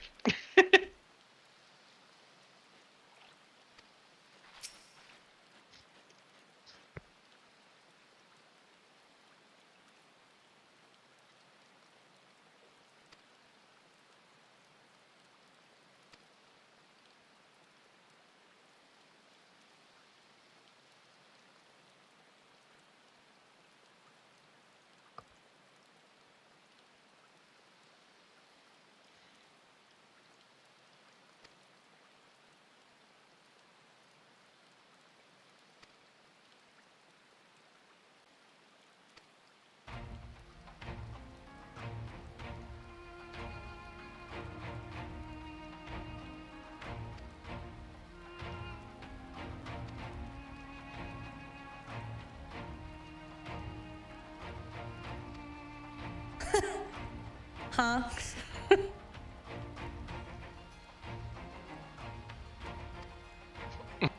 I just love like, the smile she has. I don't know if that's a custom animation for Sadu or not. It's But not. her smile is just perfect. It is not. It is a emote that we all have. It is just a face emote, but she uses it more than anyone else.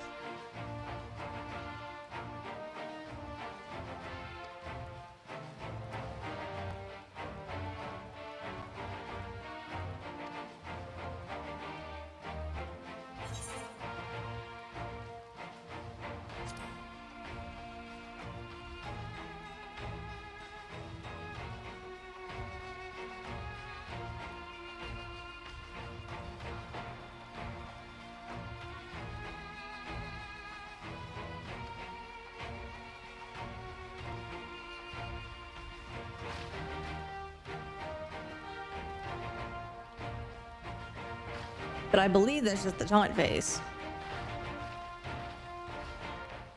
Let me actually grab it and see. Oh, probably. Um. I'm just saying, I love, like, her use of that expression. Oh yeah, like it's used on her more than anybody else. Yeah, it's the taunt expression.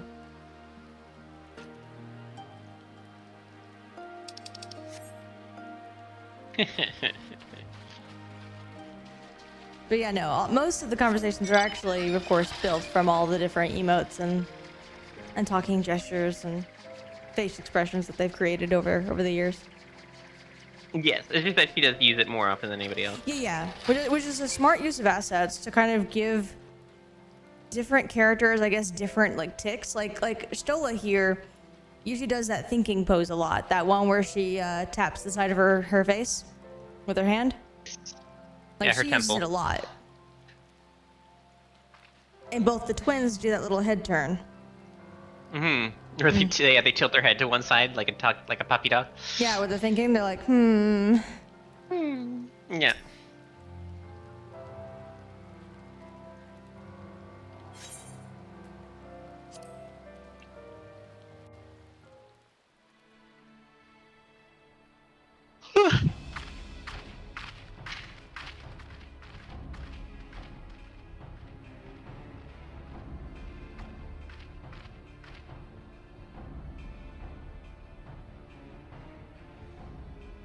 Yes!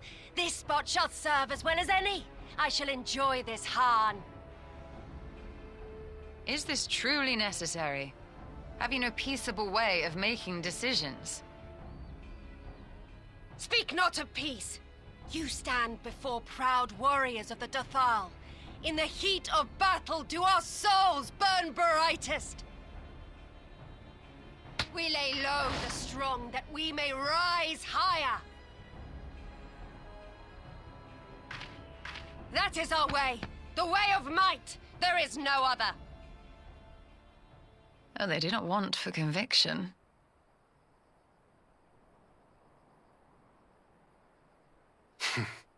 Indeed. It's what makes them such dangerous enemies. And such useful allies. Enough talk! It is time She's to just fight! figuring this out, Y'shtola. I mean, sure, but still. That was Sadu's first impression. Because of course it was.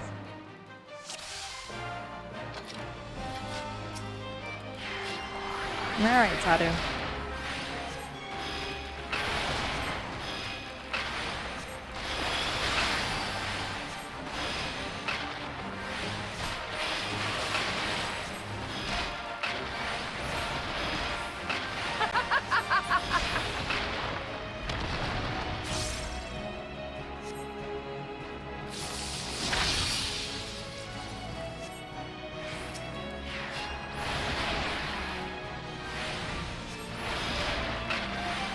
I remember when this was released, it was difficult. In death do our souls sing!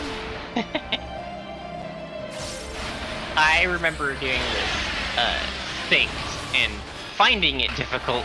I mean, this is still strength, it's just I have a lot of gear that you'd be still in the process of getting at this time. Yes.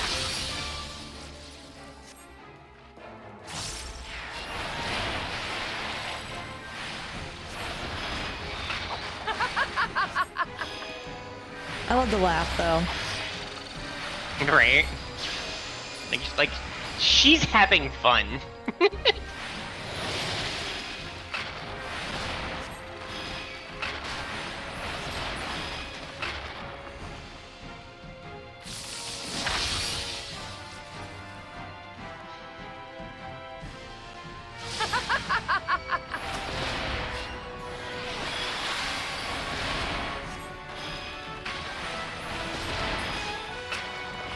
In death do our souls sing!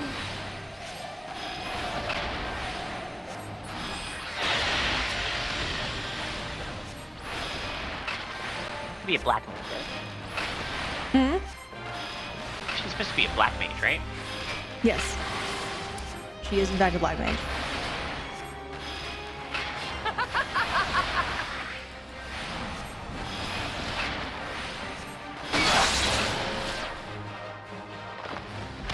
I'm not gonna kill you, Sadu.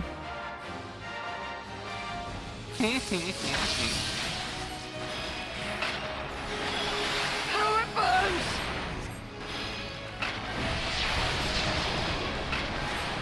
Ah, this is the part that made it difficult. People could not do this DPS check.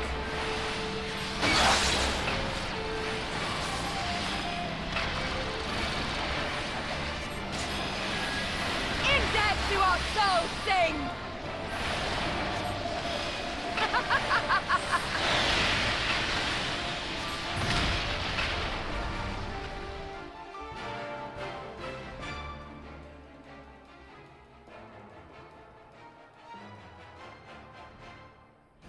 Yes! Yes! Not since the Nardum has my soul burned so!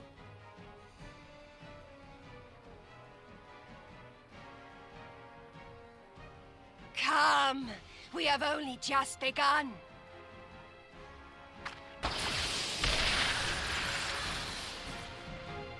Enough!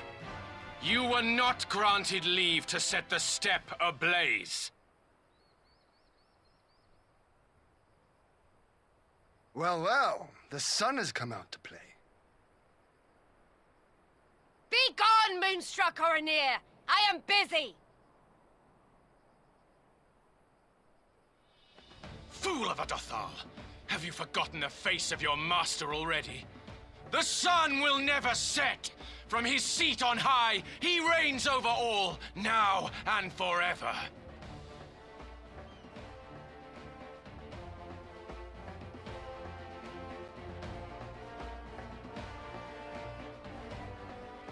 Yet what should he find here but a battle to determine the fate of the steppe? A battle waged without his blessing. This will not stand. You, Doman! You who come to petition the warriors of this land, forget that all Nama's children are wards of the Orinir. As first among my brothers, your petition is mine alone to judge.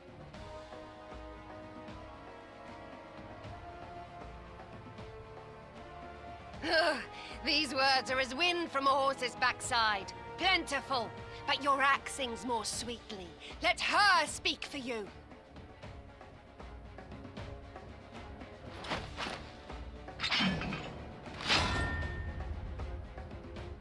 Insolent child. You will learn your place!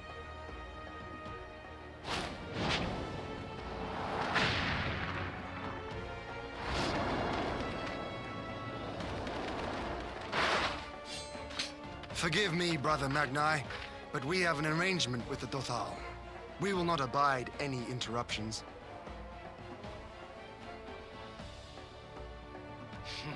So be it. The sun will pass judgment on all. Daidakul, join me.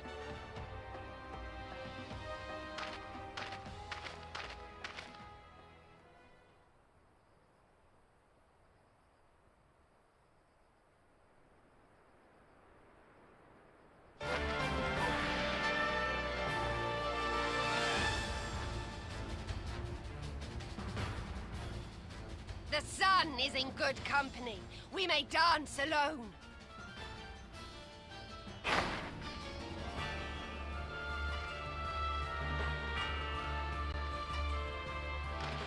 Beg not for mercy, for you will have none. Bear witness to the power and the glory of Azim!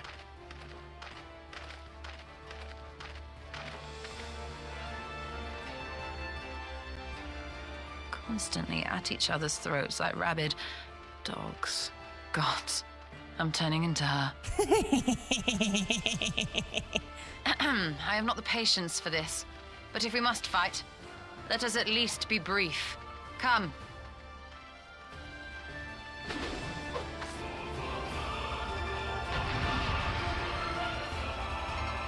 Poor thing just had a revelation of, oh no, I'm turning into my mother. But you know, from Matoya. Yep. Instead of mother, it's master. I mean, for all intents and purposes, mom. Yes, I know, but still. Yeah. it's the, oh no. It's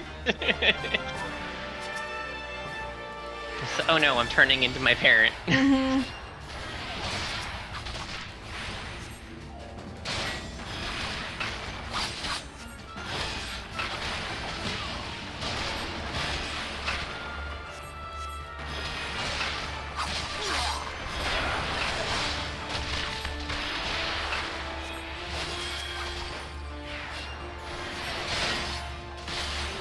Kneel or die!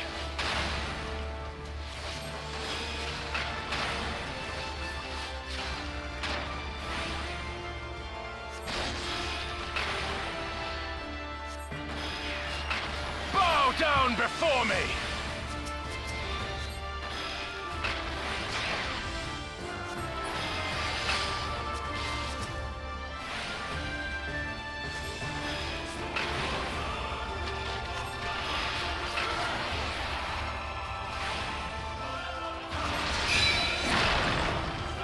Kneel or die!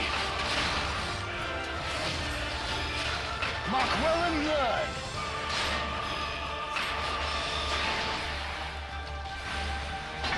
Concentrate!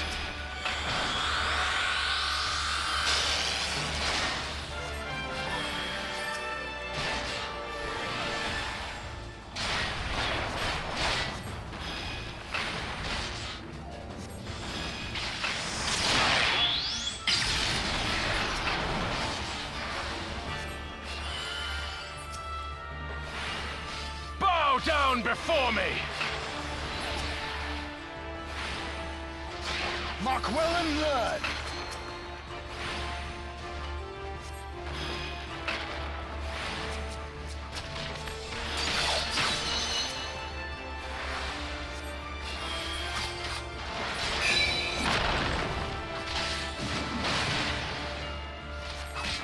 Or die!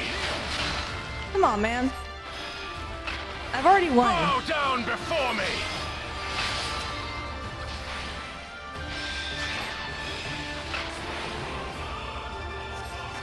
Tremble before the sun!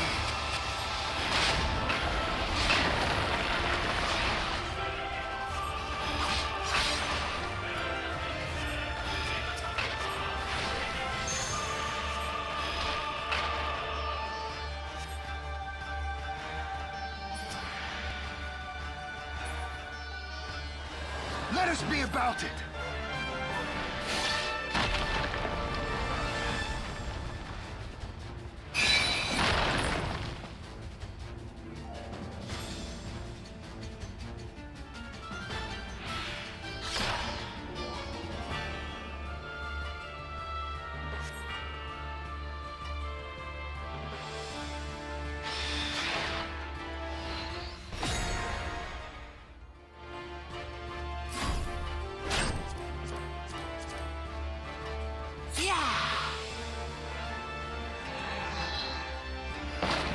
Aoife, to me.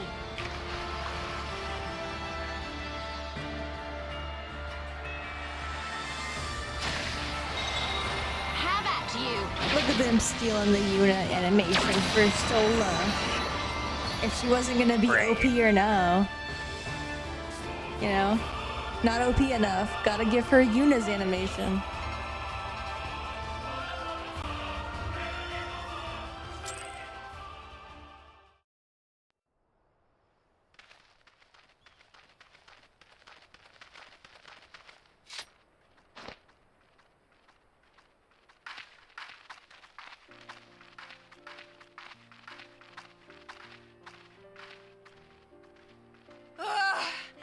Never have I felt such bliss in defeat.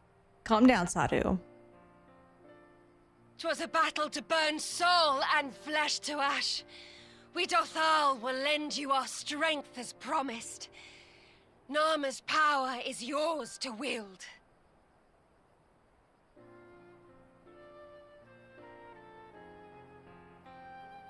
What does the sun say to that?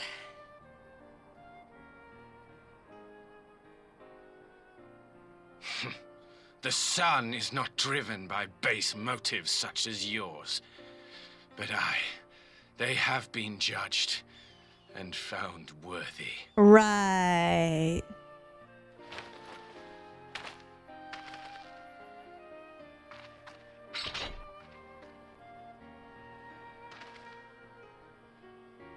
It is the way of the Oranir to accord recognition and respect to the strong. You have made sufficient proof of your strength. The sun shall answer your call. You have our thanks. We are glad to call you allies.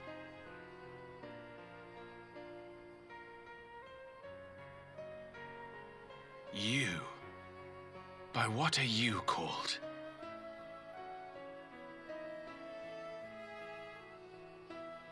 Oh no. Y'shtola, why? Are you my Nama? Oh no. I beg your pardon? In battle, you shone with all the majesty of the full moon's light. Your healing touch, the embodiment of the Dusk Mother's love. Wrong person, dude. Wrong person.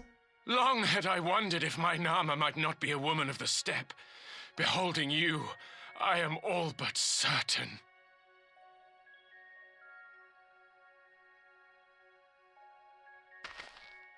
In the clouds. He loves every woman he sees. Now, look into my eyes. Could it be? Could you be?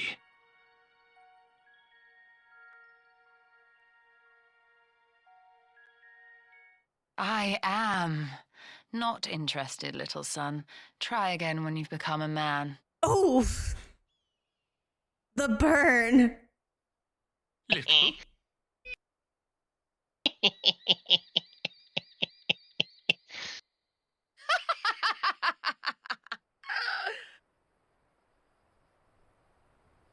Little son! Little son!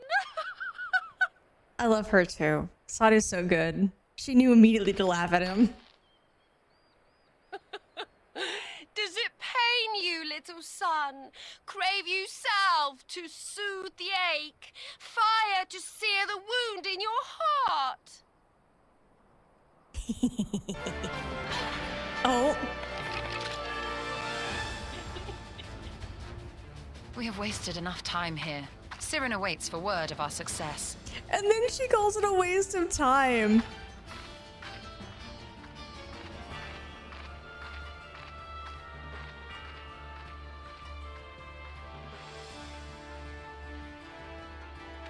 The absolute burn.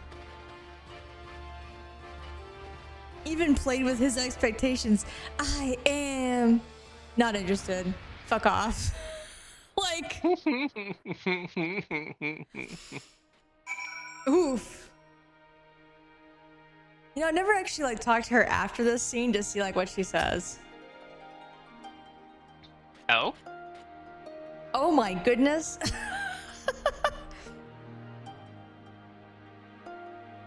And that, believe it or not, was far from the worst I have heard. Oh no.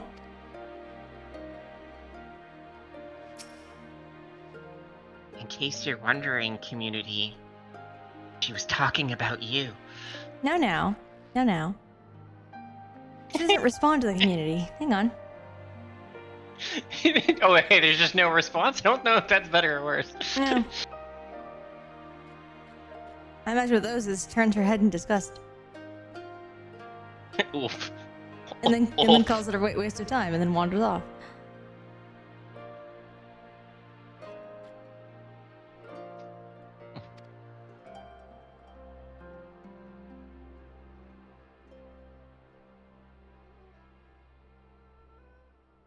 Right? Yeah.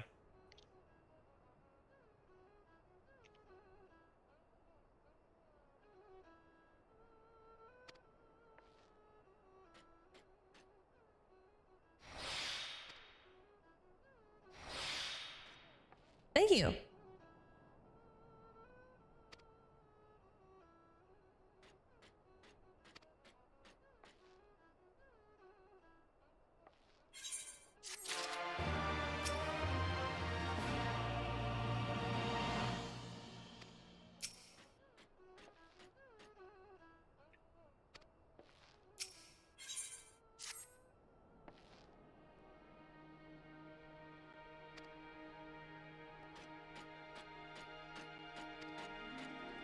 Oh, right, that thing that we're here for.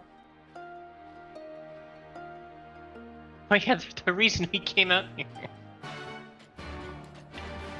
Listen, only Stola has kept her eyes on the prize. All the rest of us, Well, like, yeah, this contest. Well, there's been significant distraction.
Did it work?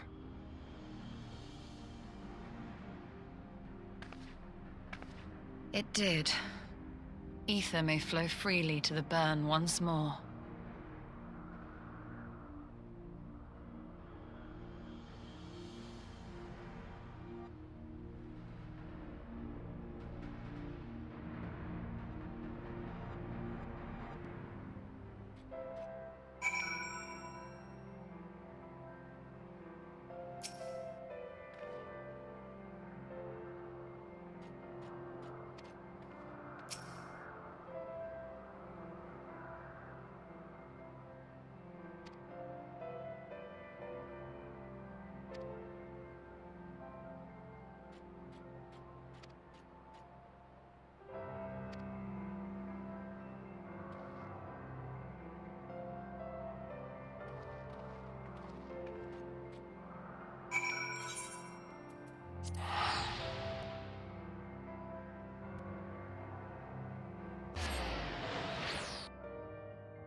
I'm surprised Yugiri was let into Suino Sato.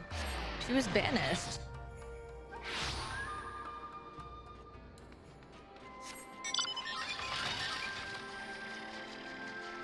I didn't think about that, but yeah. Yeah, theoretically, she shouldn't have been the one to go there. Should have been the Lupin.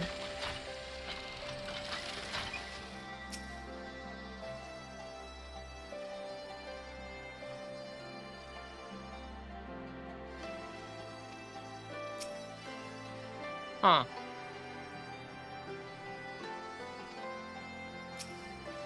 Yeah, I didn't think about that, actually.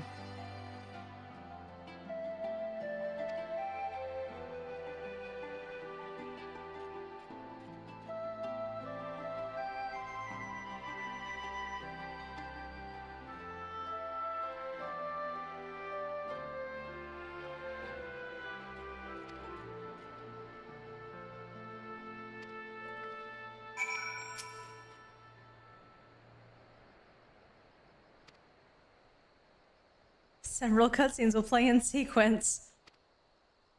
Oh god. 2 in one stream.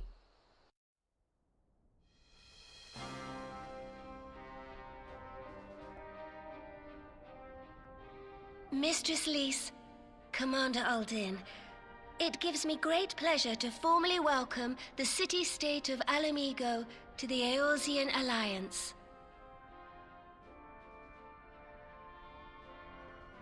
The pleasure is ours, Your Grace. I know I speak for all Alamegans when I say that we are glad of this chance to stand with our comrades of the Alliance. And we, for our part, are glad indeed to be able to welcome friends both old and new.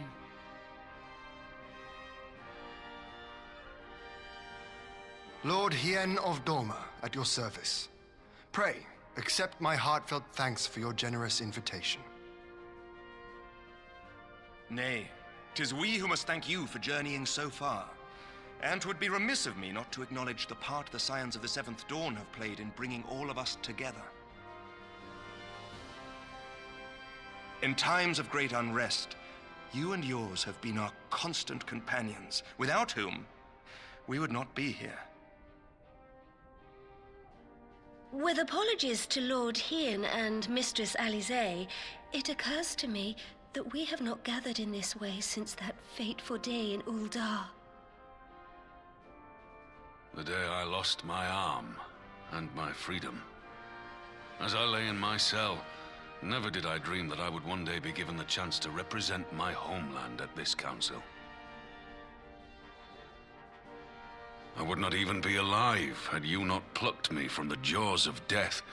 You, Yugiri, and Alphino. Would that the lad could be with us.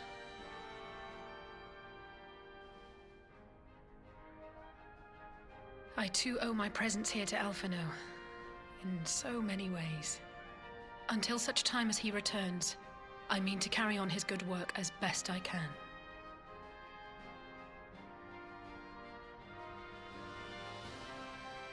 Come, friends, let us leave the past in the past and turn our eyes to the future. My Lord Hien, pray, tell us how things stand in the east.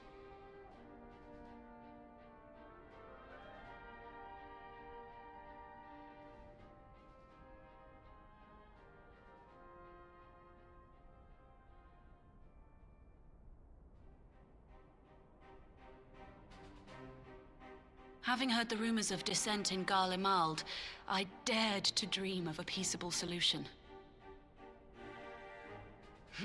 The Empire will not so easily change its ways.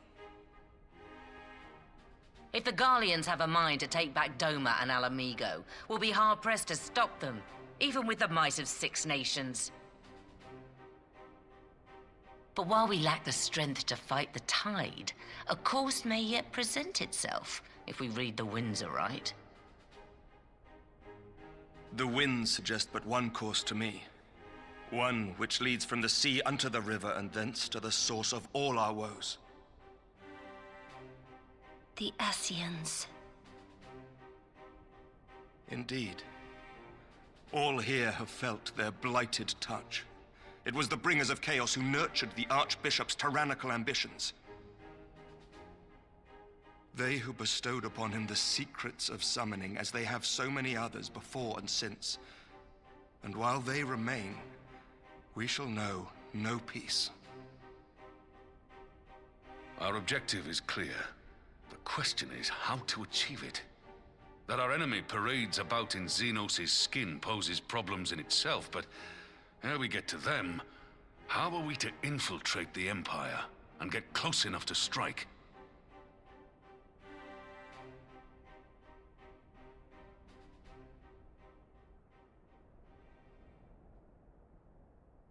While I see the wisdom in targeting the Ascians, an assassination attempt on Garlean soil would do little to aid our cause, even were it to succeed. It's time we used our enemy's preferred tactic: subterfuge. You have an idea? Speak your mind, Master Thancred. None here know the enemy better than the Scions, and you mayhap best of all.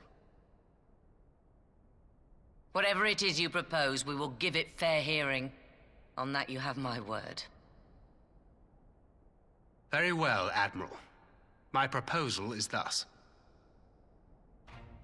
we dispatch the shinobi to Imperial territory.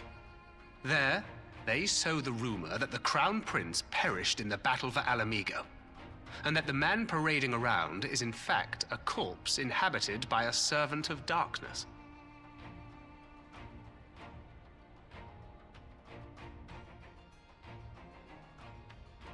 Well, it does have the ring of truth about it. And were the Garleans to learn that their future ruler is a puppet, the Empire would be shaken to the core. But at the risk of sounding stupid, would they actually believe such an unlikely story? I didn't. Ordinarily not.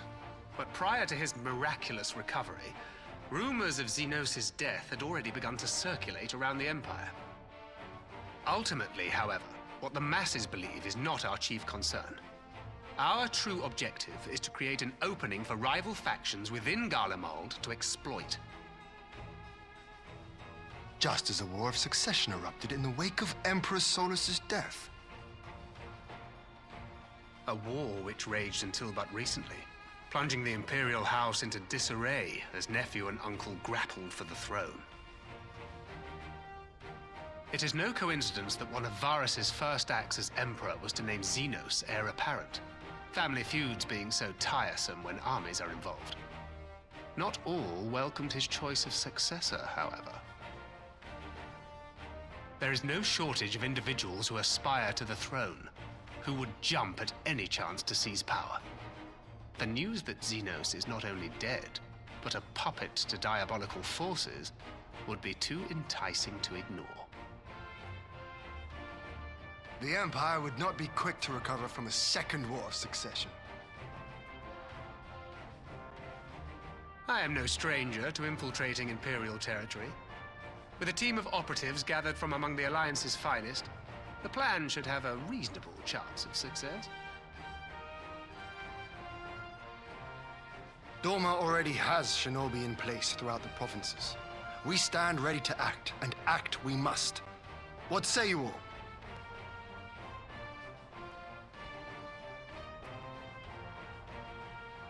I'm for Master Thancred's proposal. We shine a light upon the Ascian and test the Empire's unity. 'Twas his plot that scuttled Doma's negotiations, was it not? Why then, if we can eliminate him, there may yet be a chance for peace. Let us wage this war of subterfuge, that we may one day lay down our arms. Gods know we never will while the Ascians remain.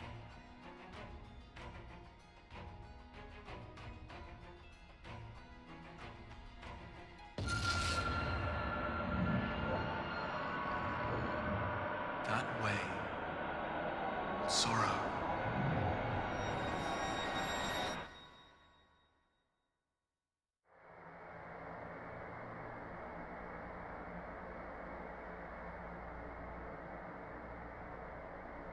History must be changed.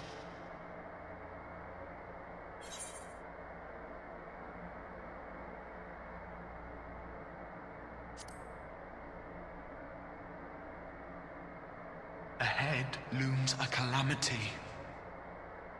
Ahead looms light, expunging all form and life. Twin dooms only you can forestall. Only you. What's the matter?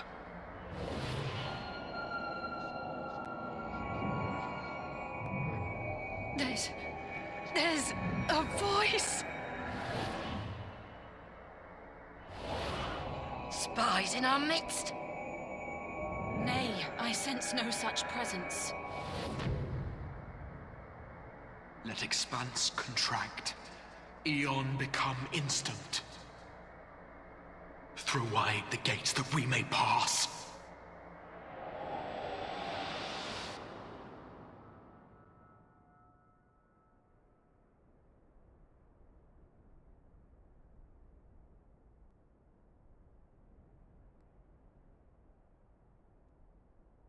Is it over? Master Thancred!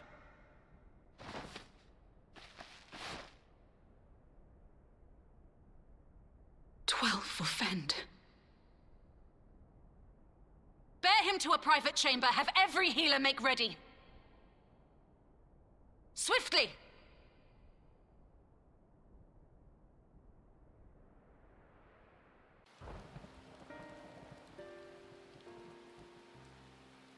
Put a pin in that. Master Thancred remains in slumber. Though his vital signs appear stable, he's unresponsive. What could have done this? And why just him and not the others? I'm afraid we could not identify the cause, my lady. Our examinations revealed no wounds, nor the presence of any poisonous substances. Gods, that only makes it worse.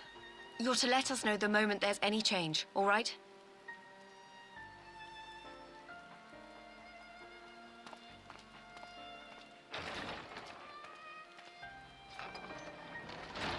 Thank you for coming. Knowing Thancred, he would apologize for being otherwise engaged at so crucial a juncture. In gifting us a course of action, Thancred sowed the seed of all that is to follow. We have but to nurture it as best we can. To him, I would say, rest easy, that he may wake to enjoy the fruits of our labors. Now, the matter of the mysterious voice must not be forgotten. Will you tell me exactly what happened? Alize and I heard a voice in the moments before Thancred collapsed. It was accompanied by a severe headache, as if something were clutching at our minds. Did you experience the same thing?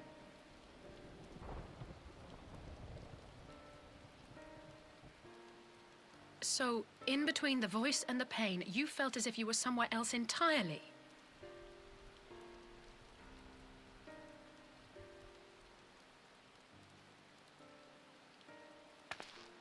Your testimony confirms my suspicion.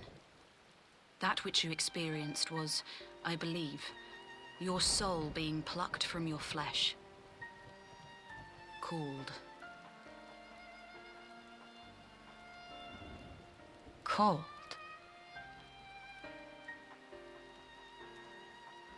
I myself examined Thancred. Reach out as I may, I could not sense in him the spark of life that is his soul.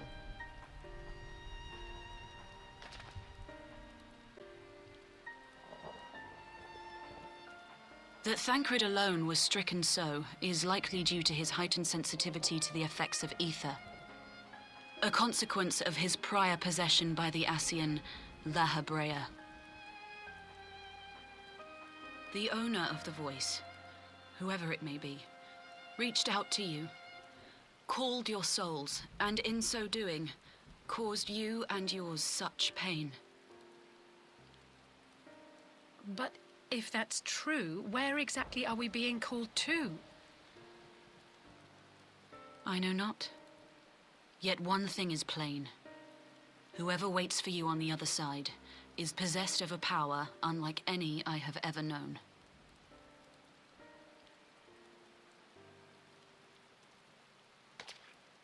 Forgive us, Lys, but may we leave Thancred in your care for a time? As if you had to ask. I may not be a scion anymore, but I'm no less a friend. Don't worry. I'll see to it that Thancred's well looked after. Just focus on solving this mystery, all right? Thank you, Lys. As the Elder Seedseer says, 'tis no ordinary individual we are dealing with. Nor can we discount the possibility of Ascian involvement. Whoever or whatever is behind this, the sooner we find out, the better.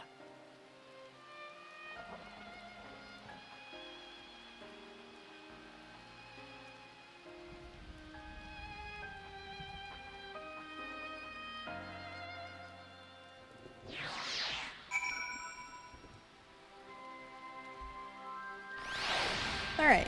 And there is one thing that I do want to highlight about that entire conversation before the plot interrupted. If you notice, everybody in that room was saying, you know, oh, the Ascians are bad, oh, the Ascians are this, or the Ascians are that, they're a threat to everybody. The only one who didn't chime in on that was me. My character was not even part of that conversation. In fact, the camera barely moved to my character at all.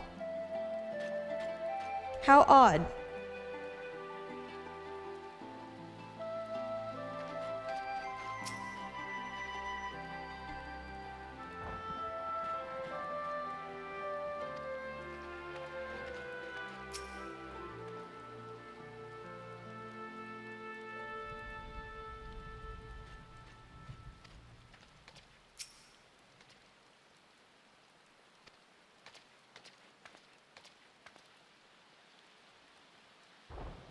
Because you would think that, the person who's had the most contact with Ascians in a combative way is, of course, our main character.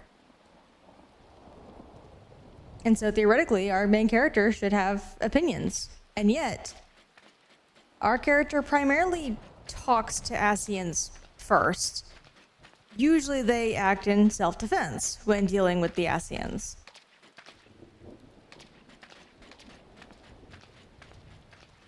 We listened to Elidibus and La Habrea's entire speech last time we saw them, and killed neither.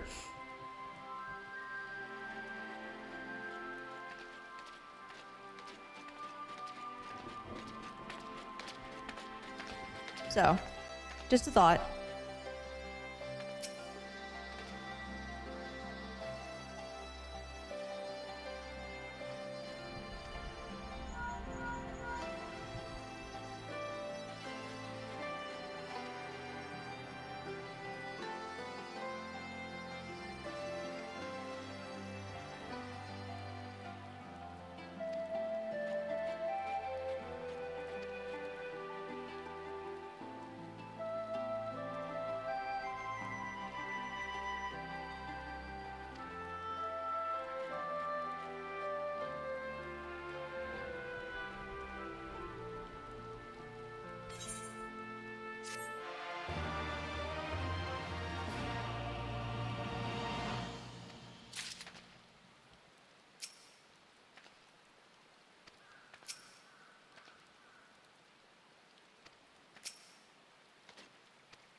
I know. Urianger! God, it's good to see you. Would that our meeting were under happier circumstances. I judged the voice sufficient cause for concern even before you sent word of its effect on our comrade.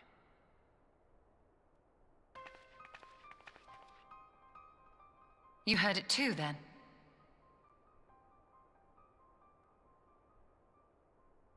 Aye. And all but certainly at the selfsame instant. Alas, pained as I was, I could make little sense of what few words did then reach mine ears.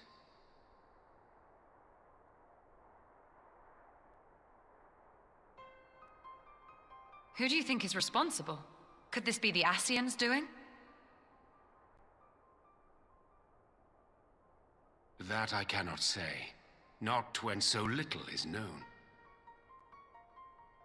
Ere I indulge in speculation, I would examine Thancred with mine own eyes. To Alamigo, then, without further delay. One other thing. During my visit to the Far East, I observed a strange phenomenon. Thou referrest, I presume, to the localized reduction in etheric density. Well, that spares me the trouble of an explanation. Yes. I noted precisely that at two apparently unconnected locations. I take it the phenomenon is not limited to the Far East. Indeed not. Of late, our agents charged with surveilling the beast tribes have spoken of little else. In every corner of the realm, they tell of places in which the ether hath grown thin. Naturally, my suspicions first turned to primal activity, but the areas thus affected betray no evidence of summoning. I must confess to being quite perplexed. If the same phenomenon is being observed in multiple locations on opposite sides of the world, we may safely discount regional factors. Needless to say, this warrants further investigation. Indeed, I shall make it my task to.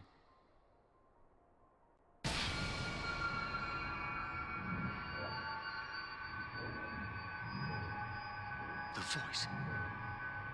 It calleth to me once more.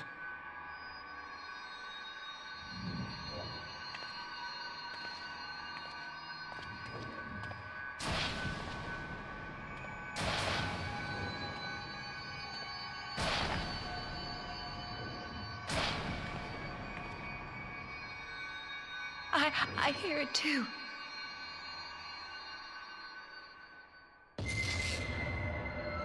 Only you. Only you. No! Ishtola! Rianger! Throw wide the gates.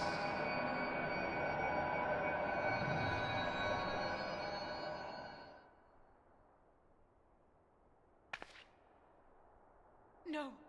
No, this can't be happening!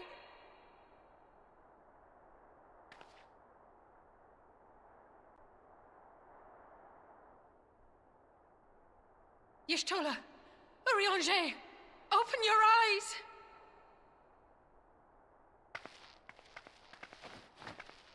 Open your eyes, I beg you! Say something! Anything! Not again. Please, not again.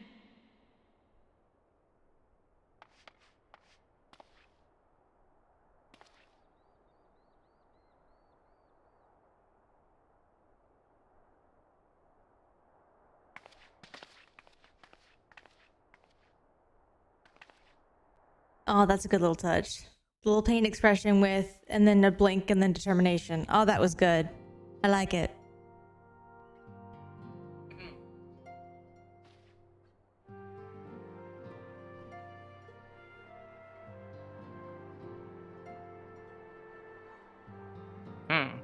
I did appreciate that.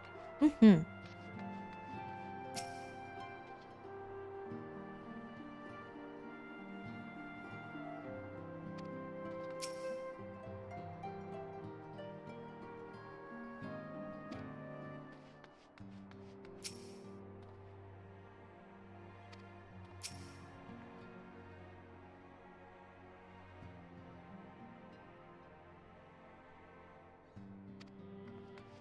You guys can do it, other scions.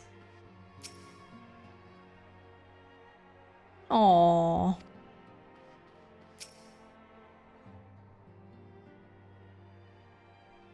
Aww. All the scions are pitching in. How cute.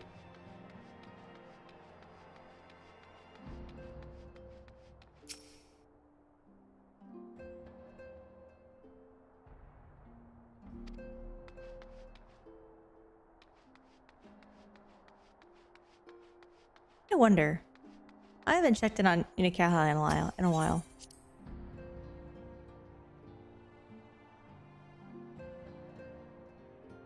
Hey, do you have anything interesting? No. Unikahai. Things are happening, bud.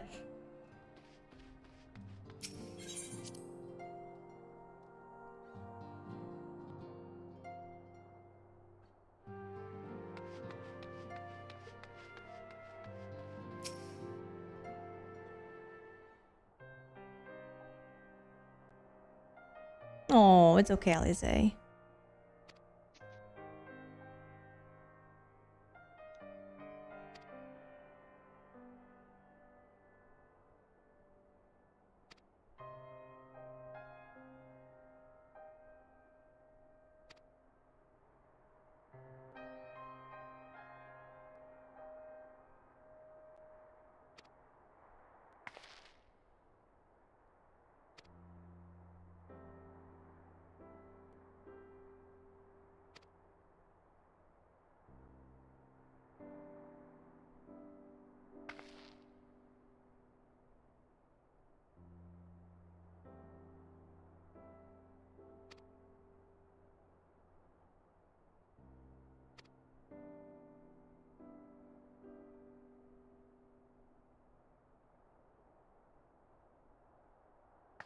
Don't worry, we'll get there.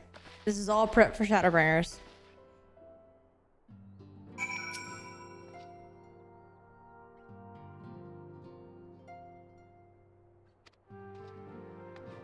Why did you put them in the room together? Sir. Sir, who knows what they're doing in there? Are you unaware? Yeah?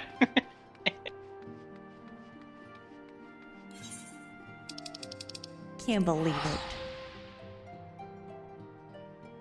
Maybe they'll behave themselves considering the circumstances.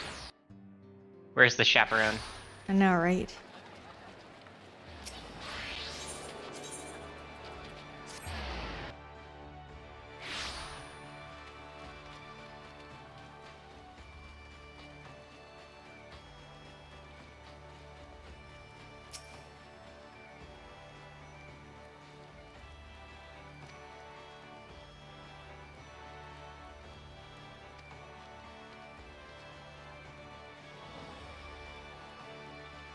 So cute that she keeps in touch with him. Comes and visits. Says hi.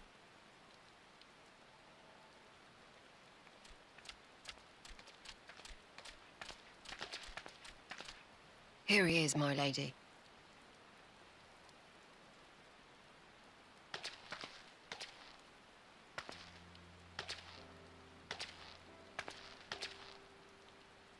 Gaboo, it's been too long.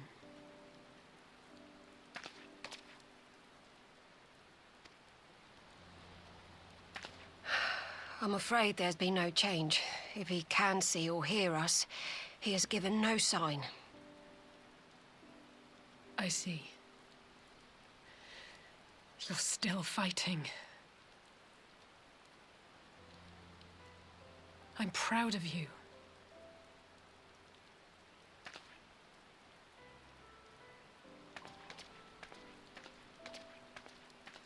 We promised that we would come and visit you together, didn't we?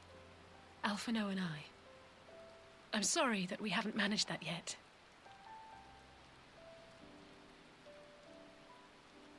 You know, with the three of us like this, does it not remind you of that night? Of the stars beyond count twinkling in the heavens?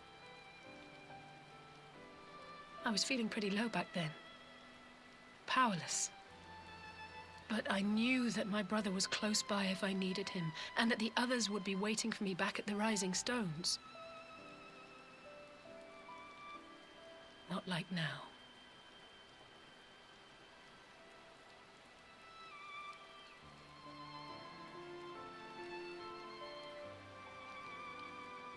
I've seen my share of trouble since coming to Eorzea. Been reminded again and again of my limitations, of how little I can change about this world. And I've come to know the sorrow of parting all too well.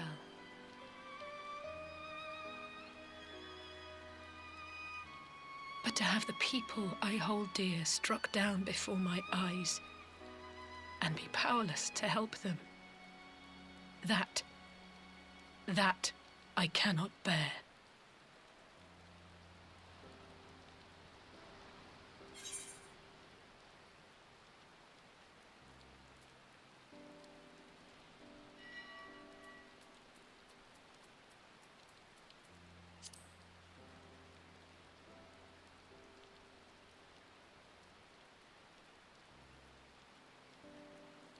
And for that, I am grateful.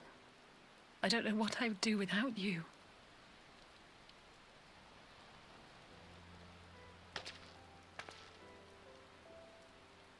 Well, that's more than enough brooding for one day. Come on. We have friends to save. There she is.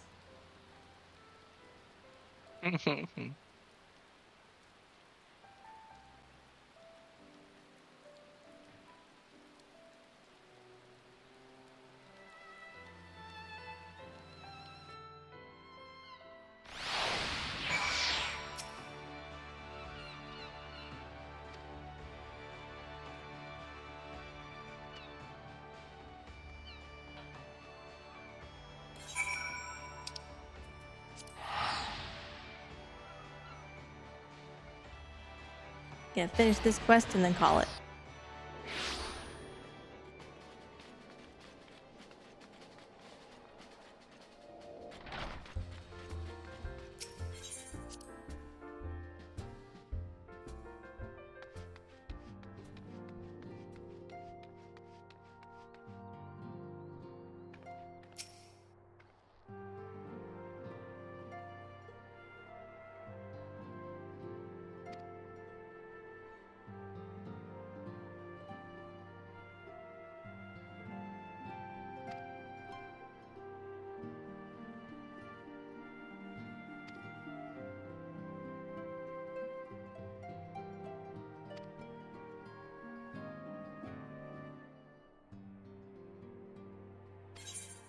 Aww. Alize picking up the slack. Taking on some of her brother's traits just because she needs to right now.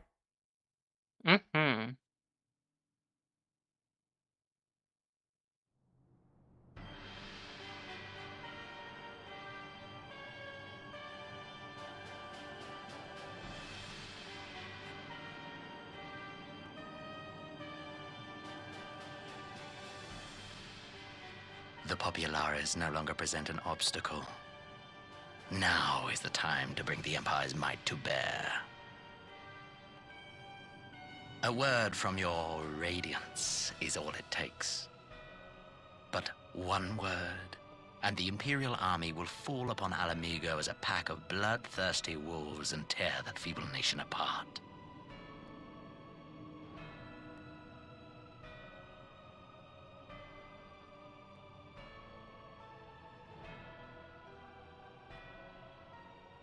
Have you no words for me? Despite the lengths I go to, an emissary playing the part of a fool. When first I took this face, I swore to use all of my knowledge, all of my power, to further the cause of the Empire. My deeds stand testament to my commitment. And with this adamant flesh at my disposal, I could destroy the Icon Slayer as easily as one might swat a fly. Why do you hesitate?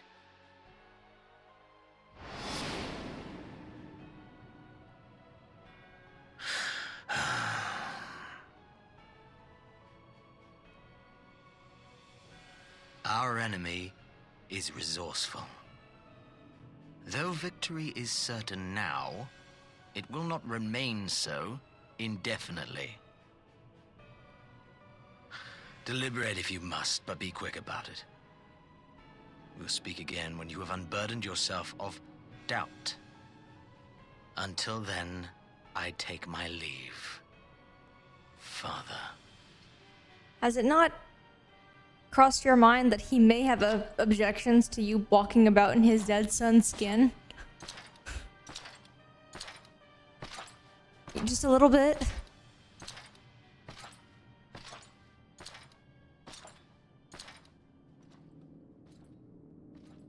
I should be the one to sigh.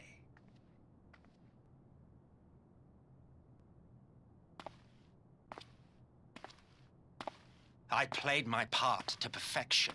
I had earned my rest, and then, thanks to La Habrea's crowning act of idiocy, our favorite emissary sees fit to summon me back. Elidibus was ever a warrior. A most tiresome trait, would you not agree?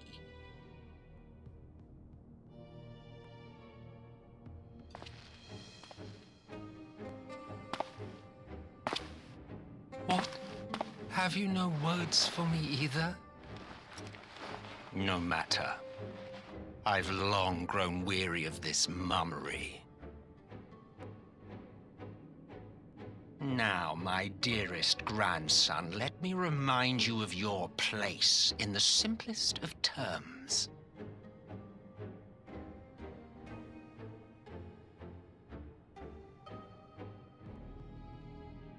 You do not make judgments, you administer them.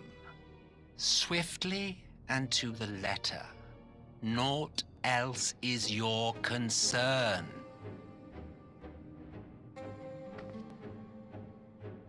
Elidibus may be an insufferable bore, but he is no fool. His choices as emissary seldom err.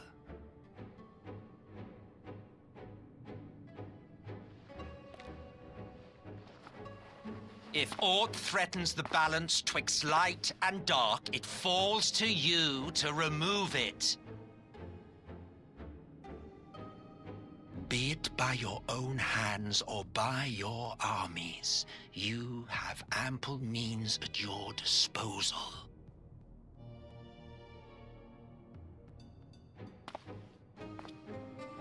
That is why this empire exists, why I built it. Oh dear, have I touched a nerve? You always were an easy one to read. I pity you, I do. As they say, ignorance is bliss. And I know how much happier you would be not knowing the things you know. The founding father was an Ascian, and he created the Empire solely for the purpose of sowing the seeds of chaos.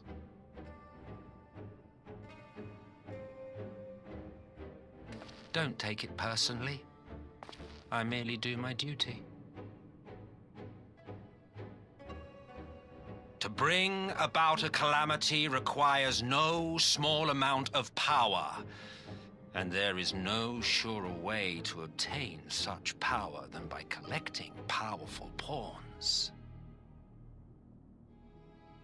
To that end, I have labored long and hard, and I must say I am quite pleased with my handiwork, paltry though it seems in comparison to Alag.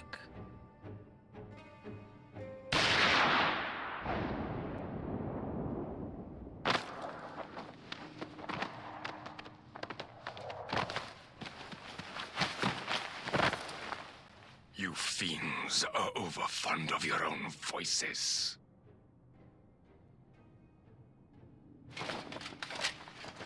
Mark me, Ascian. Man is the master of his own destiny.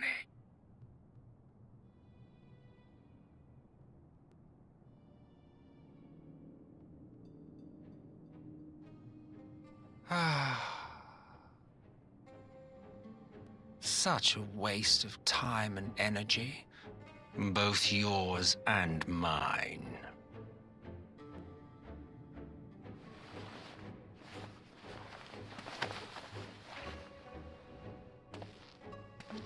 Lest you forget you are Emperor now. If you wish to spout drivel about man's destiny, save it for the masses. It will serve to give them a sense of purpose, and you pliant pieces for the game.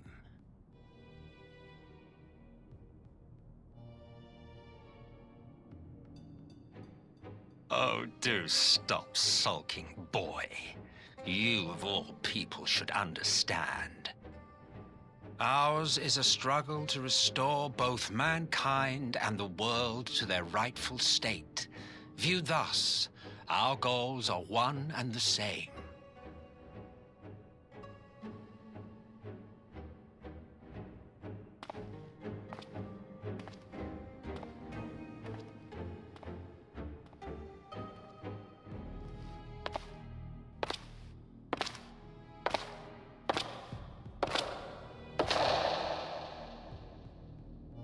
Don't add the echo like he's super important.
Remember that tiny little quest chain in in Stormblood about the Black Rose? Remember that thing that you totally could have just ignored? Here it is. Super important.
Well, we know the kid didn't die at least.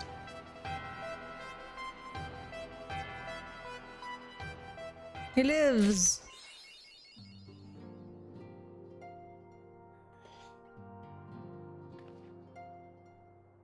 All right. We will pick this up next time.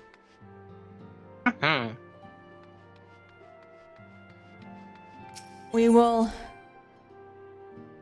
likely finish Stormblood next time. I think.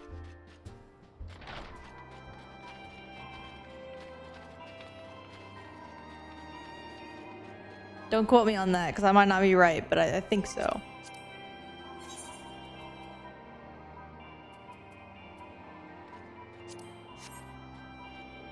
I know, right? So many cutscenes playing in sequence. That last one, they didn't even warn me. They're just like, bam, 30 minutes. Anyway,